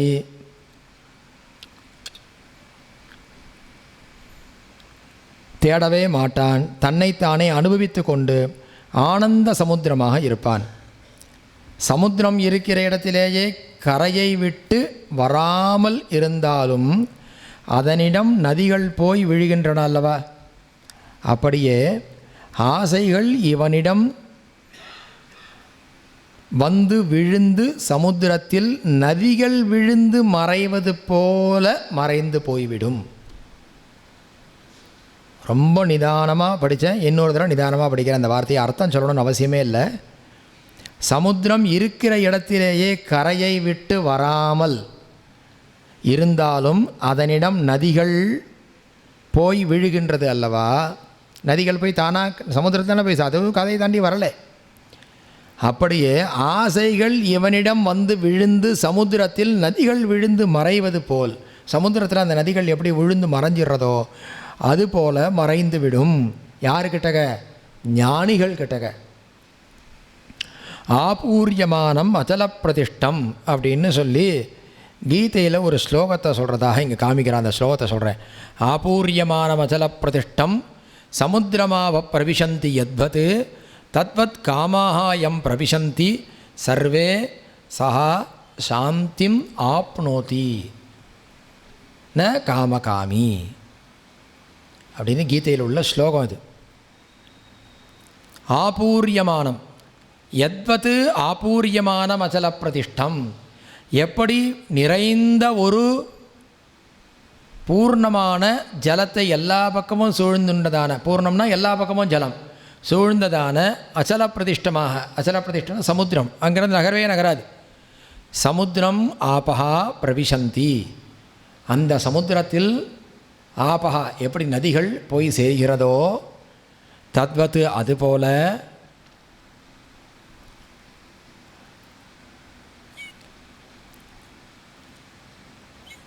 அதுபோல யா சர்வே காமாக எம் சர்வே காமாக, இந்த இந்த யா எவனுடைய ஸ்தித பிரஜன்னு பேர். ஸ்தித பிரஜன்னா ஞானி. எவனுடைய எல்லா காமங்களும் அந்த எப்படி போகிறதுன்னா எவனிடத்தில்னு சொல்லலாம். அந்த இடத்துல அந்த எல்லா காமங்களும் எப்படி சமுத்திரத்தில் அந்த நதி ஜலமானது எந்த வர்ணத்தில், பெரியவா சொன்னாலே இப்போ சோனபத்ரம்னா சிகப்பு வர்ணம், கிருஷ்ணா நதினா கருப்பு வர்ணம் அப்படின்னு வந்தது. எந்த வர்ணத்தில் வந்தாலும் சமுத்திரத்தை கலங்காமல் சமுத்திர கலர்லேயே மாறிடுறதோ, அது வரைக்கும் அந்த கலரில் தானே வந்தது, வந்து எப்படி அடங்கி போச்சோ அந்த மாதிரி சஹா சாந்தி மாப்னோதி, ஞானிகள் இடத்துல அவன் இருக்கிறபடியே இருந்துட்டுருப்பான். இந்த லோக மாயைகள்னால் வரக்கூடியதான காமனைகள் ஆசைகள் எல்லாமே வந்து அவனிடத்துல போய் லயமாயிடும். அது அவனை ஒன்றும் பண்ணாது. எப்படி நதிகள்லாம் சமுத்திரத்தை ஒன்றும் கலங்காமல் பண்ணித்தோ அந்த மாதிரி இவன்ட்டையும் எந்த காமனைகளும் இவனை கலங்க பண்ணாது. யாருக்கு? ஸ்தித பிரஜனாக இருக்கிறவனுக்கு, ஆசைகளை விட்டவனுக்கு, எதுலேயும் பற்றுதல் இல்லாதவனுக்கு எல்லா காமனைகளும் வரும், அவங்ககிட்டே வரும். பசிக்குன்னு வரும், சாப்பிடுவான், சாப்பிடாமல் இருக்க மாட்டான். குளிர்றதுன்னு வரும், போத்திப்பான். அவனும் ஸ்நானம் பண்ணுவான், அவனுக்கும் வெக்கம்னு ஒன்று இருக்கும், வஸ்திரம் கட்டிப்பான். எல்லாருக்கும் ஸ்தித பிரஜனுக்கும் இருக்கும், எல்லாமே பண்ணிப்பான். ஆனால் அது மேலே ஒரு இச்சையே இருக்காது. அதனால் அவன் பாதிக்கப்பட மாட்டான். எப்படி சமுத்திரத்தில் ஜலங்கள் கெட்ட வேறு கலர் ஜலங்கள் வந்தாலும் சமுத்திரம் பாதிக்கலையோ, அதை மாதிரி ஆத்ம ஞானியாக இருக்கிறவன் எத்தனை காமனைகள் எவ்வளவு வந்தாலும் அதுலேருந்து பாதிப்படைய மாட்டான். அவனாகவே இருந்துட்டுருப்பான். ந காமகாமி. ஆனால் இதில் இந்த காம போகங்களில் விருப்பம் உள்ளவனோ என்றால் அப்படி இருக்க முடியாது, இருக்க மாட்டான். அவன் அதில் அகப்பட்டுருவான் அப்படின்னு சொல்கிறான். இதுலேருந்து என்ன தெரியறதுன்னா, நாம் இதெல்லாம் தெரிஞ்சுட்டு பெரியவா சொன்னான்னு சொல்லிட்டு உடனே நாளையிலேருந்து ஆற்றுக்கு போயிட்டு எதுவும் நான் சாப்பிட மாட்டேன், நான் வந்து ஸ்தித பிரஜன் ஆகிட்டேன், பிரம்மத்தை தெரிஞ்சுட்டேன், லோகத்தை பார்த்துட்டேன், லோகம் மாயை, எனக்கு இட்லியும் வேண்டாம் தோசையும் வேண்டாம் அப்படின்னு சொல்லிட முடியுமா? இல்லை போய் சாப்பிட்டுட்டதுனால இவன் பிரம்மத்தை உணரலேன்னு ஆகிடுமா? அந்த விவகாரங்கள் அந்த வியாபாரங்கள்லாம் பண்ணிட்டு தான் இருப்பான். வாசலில் போனால் ஆட்டோ பிடிச்சி போய் தான் ஆகணும், கார் ஏறி போய் தான் ஆகணும், கீர் போட்டால் தான் வண்டி ஓடும், அதெல்லாம் பண்ணணும். இதெல்லாம் லோகாயத்தனமான ஒரு விஷயம். இதில் நமக்கு பற்றுதல் ஒன்றும் கிடையாதுங்கிறத புரிஞ்சுண்டு அவன் வாழ்ந்துட்டுருப்பான். அதனால் வரக்கூடிய நஷ்டங்கள் எதுவும் இவனை பாதிக்காது. இல்லைனா அபிமானியாக இருக்கிறவனுக்கு அது மேலே உள்ள நஷ்டங்கள்லாம் பாதிக்கும். வஸ்திரத்து மேலே அபிமானம் வச்சா வஸ்திரம் போனால் பாதிக்கும், வண்டி மேலே அபிமானம் வச்சா வண்டி போனால் பாதிக்கும். பாதிப்புங்கிறது அவனுக்கு ஏற்படும். ஒருவேளை ஞானிகளுக்கு பாதிப்பு ஏற்பட்டாலும் கூட அந்த காரிய நிமித்தம்தான் பாதிப்பு இருக்குமே தவிர அது உள் மனசில் போய் எந்த விதமான சிரமத்தையும் உண்டு பண்ணாது. செத்த போனால் போயிட்டு போ அப்படின்னு போயிடுவோம். பெருசாக எடுத்துக்க மாட்டான். என்னடா அது எதை சொன்னாலும் செட்டப் பண்ணால் போகிறான் அப்படின்னு. அவனுக்கு இதெல்லாம் அவனுக்கு விருப்பம் இல்லைன்னு அர்த்தம். விருப்பம் இல்லாதவனுக்கு என்ன இருக்குது? ஏன்டா 100 மார்க் வாங்கலைன்னா பேசாமல் போகிறான். 10 தாண்டா போட்டிருக்கேன்னா போயிட்டே இருக்கான். ஏன்னா எனக்கு மார்க் வாங்குறதுல விருப்பம் இல்லைன்ட்டான். அவன்கிட்ட போய் நீங்கள் 100 வாங்கலை 10 வாங்கினான்னா அவன் தான் மார்க்கில் விருப்பம் இல்லைன்ட்டான அவன்கிட்ட போய் பேசின்னு இருந்தான். விருப்பம் இல்லாதவனுக்கு அவனுக்கு எப்படி எதுவுமே பாதிக்காதோ அது மாதிரி லோகத்தில் இருக்கக்கூடியதான். ஆனால் அவன் எல்லாத்திலையும் இருந்துதான் இருப்பான். லோகத்தில் இருக்கக்கூடியதான் எல்லா வஸ்துக்குள்ளேயும் நாம் கலந்து இருந்தாலும் இந்த ஆனந்தங்கிறது பிரம்மம், அதுதான் சத்தியம். இந்த லோகம் முழுக்க மாயை, இதிலேருந்து வர்றது எதுவும் சாஸ்வதம் இல்லை. இப்படிங்கிறதான ஒவ்வொரு விஷயத்தையும் தனித்தனியாக அணுவாக நாம் புரிஞ்சுண்டு ப்ராக்டிஸ் பண்ண ஆரம்பிச்சுடுத்தோம்னா அதுலேருந்து வரக்கூடியதான எந்த விதமான சிரமங்களும் நம்மளை பாதிக்காது. அப்போ என்ன வரும்? துக்கமே வராது. துக்கம் வருமா? பின்னாடி சொல்லுவார், ஆபூரியமான மஜல பிரதிஷ்டம் சமுத்திரம் என்று கீதை சொன்ன மாதிரி பேரின்ப கடலாக நிறைந்து அசைவதற்கு இடமே இல்லாத அளவுக்கு எங்கும் நிறைந்து அசையாமல் பரமசாந்தமாக நிற்பான். யார்? ஞானி, ஸ்திதப்பிரஜன். இதெல்லாம் மாயைன்னு புரிஞ்சுண்டவன், பற்றுதல் இல்லாமல் பற்றுதலோடு வாழக்கூடியவன். பற்றுதல் இல்லாமல் பற்றுதலோடு வாழக்கூடியவன். வாழறவன் பற்றுதல்லாம் வாழ முடியாது. பற்றுதல் இருந்தால் தான் வாழ முடியும். பற்றுக அப்பற்றை பற்றுக பற்று விடற்கு பற்றற்றான் பற்றனை பற்றுக. அப்போது பிரம்மத்தை பிடிச்சுண்டவனுக்கு இந்த லோகப்பற்று, லோகத்தில் இருக்கக்கூடியதான ஒரு இதுவானது அவனுக்கு ஏற்படாது. அசையாமல் பரமசாந்தமாக இருப்பான். தேவேந்திர பதவியின் ஆனந்தம் கூட இந்த ஆத்மானந்த கடலில் ஒரு துளிதான் என்கிறார் பகவத் பாதர்கள். தேவேந்திரன்களுக்காக கூட இந்த இந்திரனுடைய ஆனந்தம் பெரிய ஆனந்தம். இப்போ மனுஷனுடைய ஆனந்தம் இதிலேயே அக்னிஹோத்திராதிகள் கர்மாக்கள் பண்ணுறவளுடைய நம்மளுடைய ஆனந்தம் காட்டும். அவள் ஆனந்தம் நம்மளை மாதிரி 100 பங்கு அப்படி மேலே மேலே போயிட்டே இருக்கு. தேவேந்திரனுடைய ஆனந்தம்னு பார்த்தோம்னாக்கா மனுஷன், அதுக்கு மேலே இன்னொரு சில மனுஷர்களே சில கேட்டகிரி, அப்புறம் கந்தர்வர்கள், அதுக்கப்புறம் தேவர்கள், தேவர்களில் சில கேட்டகிரி எல்லாம் வந்து அப்புறம் பிரம்மம், இப்படிலாம் வந்து கடைசியிலே இந்த பிரம்மாவுக்கு இருக்கிற ஆனந்தத்தை விட 100 பங்கு அதிகமான ஆனந்தம் பிரம்மத்தோடைய ஆனந்தம் அப்படின்னு உபனிஷத்தை சொல்கிறது. இந்த பிரம்மானந்தத்தை அனுபவிக்கிறவனுக்கு இந்த தேவேந்திரன் இருக்க பதவி கூட கடலில் இருக்கக்கூடியதான ஒரு துளி, சின்ன ஒரு துளி மாதிரி தான். நாம் கூட அப்படிலாம் சொல்லலாம், சிஎம் போஸ்ட் வேணுமா, அதெல்லாம் வேணாம் சார் எனக்கு அப்படின்வா. ஏன்னா கிடைக்காது வேண்டாங்கிறோம். அது அபாவே விரக்தின்னு பேர். கிடச்சி வேண்டான்னு சொல்கிறது தான் விரக்தி. அது பேர் விரக்தி இல்லை, அது வேறு பற்றுதல் இல்லாத நிலை. அதில் விரக்தியே வராது. நம்மளை கேட்டோம்னாக்கா அது கிடைக்காது, அதனால் வேண்டான்னு சொல்கிறோம். பகவத் பாதர்கள் எத்து சௌக்கியாம்புதிலேசலேசதையுமே சக்கராதியோ நிர்விருத்தாக அப்படின்னு ஒரு ஸ்லோகம் இப்போ நான் சொல்லலாம். மணி 8 மணி ஆறுது, இதை முடிச்சுடலாம். மனிஷா பந்தகத்தில் சொல்கிறார். அந்த ஸ்லோகத்தை சொல்லி, பதவி, பணம், ஸ்திரீ, புருஷால், கௌரவம், பப்ளிசிட்டி இதெல்லாம் மாயேன்னு சொல்கிறார்.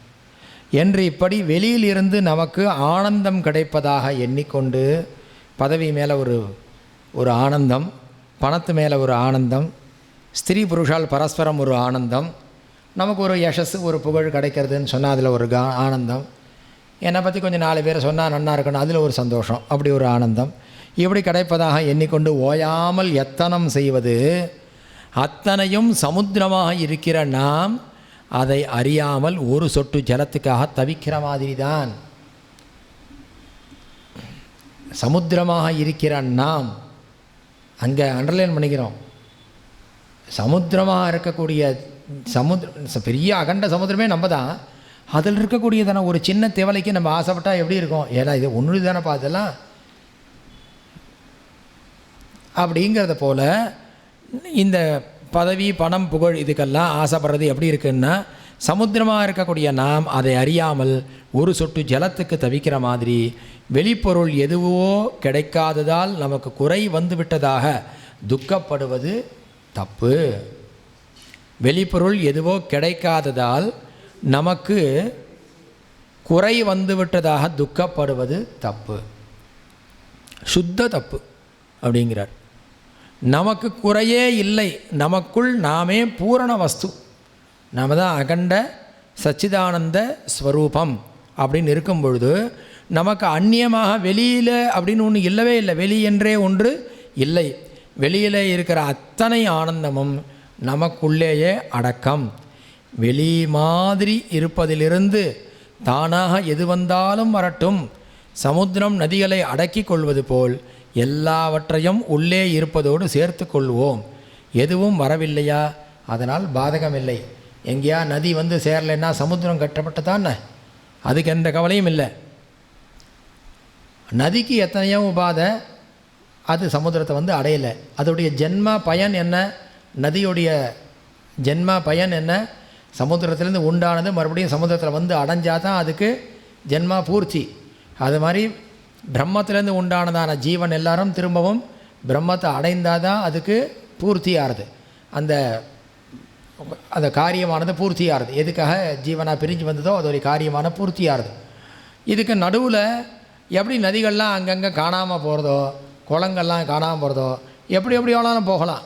சில சமயத்தில் அந்த ஜலம் அரிசியாக தானியங்களாக வந்து ஜலமாக போகாமல் தானியமாக போய் தானியத்தை ஒருத்தன் சாப்பிட்டு அதனால் மறுபடியும் இன்னொரு திருப்பியும் அந்த அது வேறு ரூபத்தில் ஜலம் போய் இப்படி அது இப்படியே கொஞ்சம் அழிஞ்சு போய் மறுபடியும் ஏதோ ஒரு விதத்தில் அது திருப்பியும் ஜலமாக வந்து என்றைக்கோ ஒரு நாள் அது எங்கே போகிறது, சமுத்திரத்தை கொண்டு போய் அடைய போகிறது.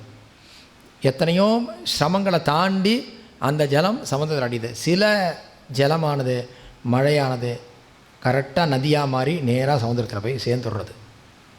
சில இதெல்லாம் தன்னுடைய வாசனா பலத்தினால் சமுத்திரத்தில் சேர முடியாமல் தவிக்கிறது. சில ஜலங்கள்லாம் தானே அழிஞ்சு மறுபடியும் உண்டாகி, தானே அழிஞ்சு மறுபடியும் உண்டாகி கடைசியில் ஏதோ ஒரு காலத்தில் அந்த ஜலமானது ஒரு காலத்தில் போய் சேர்ந்து தான், ஒரு துளி ஜலமும் கூட சமுத்திரத்தில் போய் சேர்ந்து தான் ஆகணும். அது எங்கேயும் போகாது. அந்த சமுத்திர ஜலத்தை நீ அந்த ஒரு ஜலத்தை எங்கேயும் ஒழிச்சு வைக்க முடியாது. எங்கே ஒழிச்சு வச்சுனாலும் மறுபடியும் வந்து சேர்ந்து தான் ஆகணும். அதை மாதிரி எதுவும் வரவில்லையா, அதனால் பாதகம் இல்லை. எதுவும் வராததால் நமக்கு என்ன குறை, நமக்கு உள்ளேயே இருக்கிற பரமாத்மா வஸ்துவின் லேசந்தானே வெளியில் இருப்பதெல்லாம் என்கிற தெளிவோடு எப்போதும் இருக்க முயல வேண்டும். அப்படி இருந்தால் நமக்கு துக்கம் என்பது ஒரு நாளும் ஏற்படாது. இப்போ நமக்கெல்லாம் என்ன தேவைன்னா, பிரம்மானந்தத்தை அடைஞ்சு நாளைக்கே நம்ம ஞானம் அடைஞ்சு மோட்சத்தை அடைகிறதா தேவை. இப்போ வந்து உட்காந்துருக்கிறது மோட்சத்துக்காக உட்காந்துருக்கோண்ணா சார், மோட்சம் தேவை தான். ஆனால் இப்போ என்னன்னா கொஞ்சம் நிம்மதி வேணும் வாழ்க்கையில், கொஞ்சம் நிம்மதியான அனுபவிக்கணும். அப்போ நிம்மதி அனுபவிக்கணும்னா துக்கமானது போகணும். துக்கம் போகணுமானால் துக்கம் போகிறதுக்கான வழியை தேடணும். அதை காசு கொடுத்து போக முடியாது. துக்கம் போகிறதுக்கான வழியை தேடணும். இந்த துக்க சுமை அப்படிங்கிறது நம்மளை விட்டு வெளியில் போகணும். அதை குறைக்கிறதுக்கு என்ன வழி, துக்க சுமை குறைய வழி அப்படிங்கிறத அடுத்த மாதம் நம்ம தொடர்ந்து பார்க்கலாம். நம பார்வதி பதயே ஹர ஹர மகாதேவ. கோவிந்த நாம சங்கீர்த்தனம் கோவிந்தா கோவிந்த. ஜகத்குரு சங்கராச்சாரிய மகாராஜ் கி ஜெய்.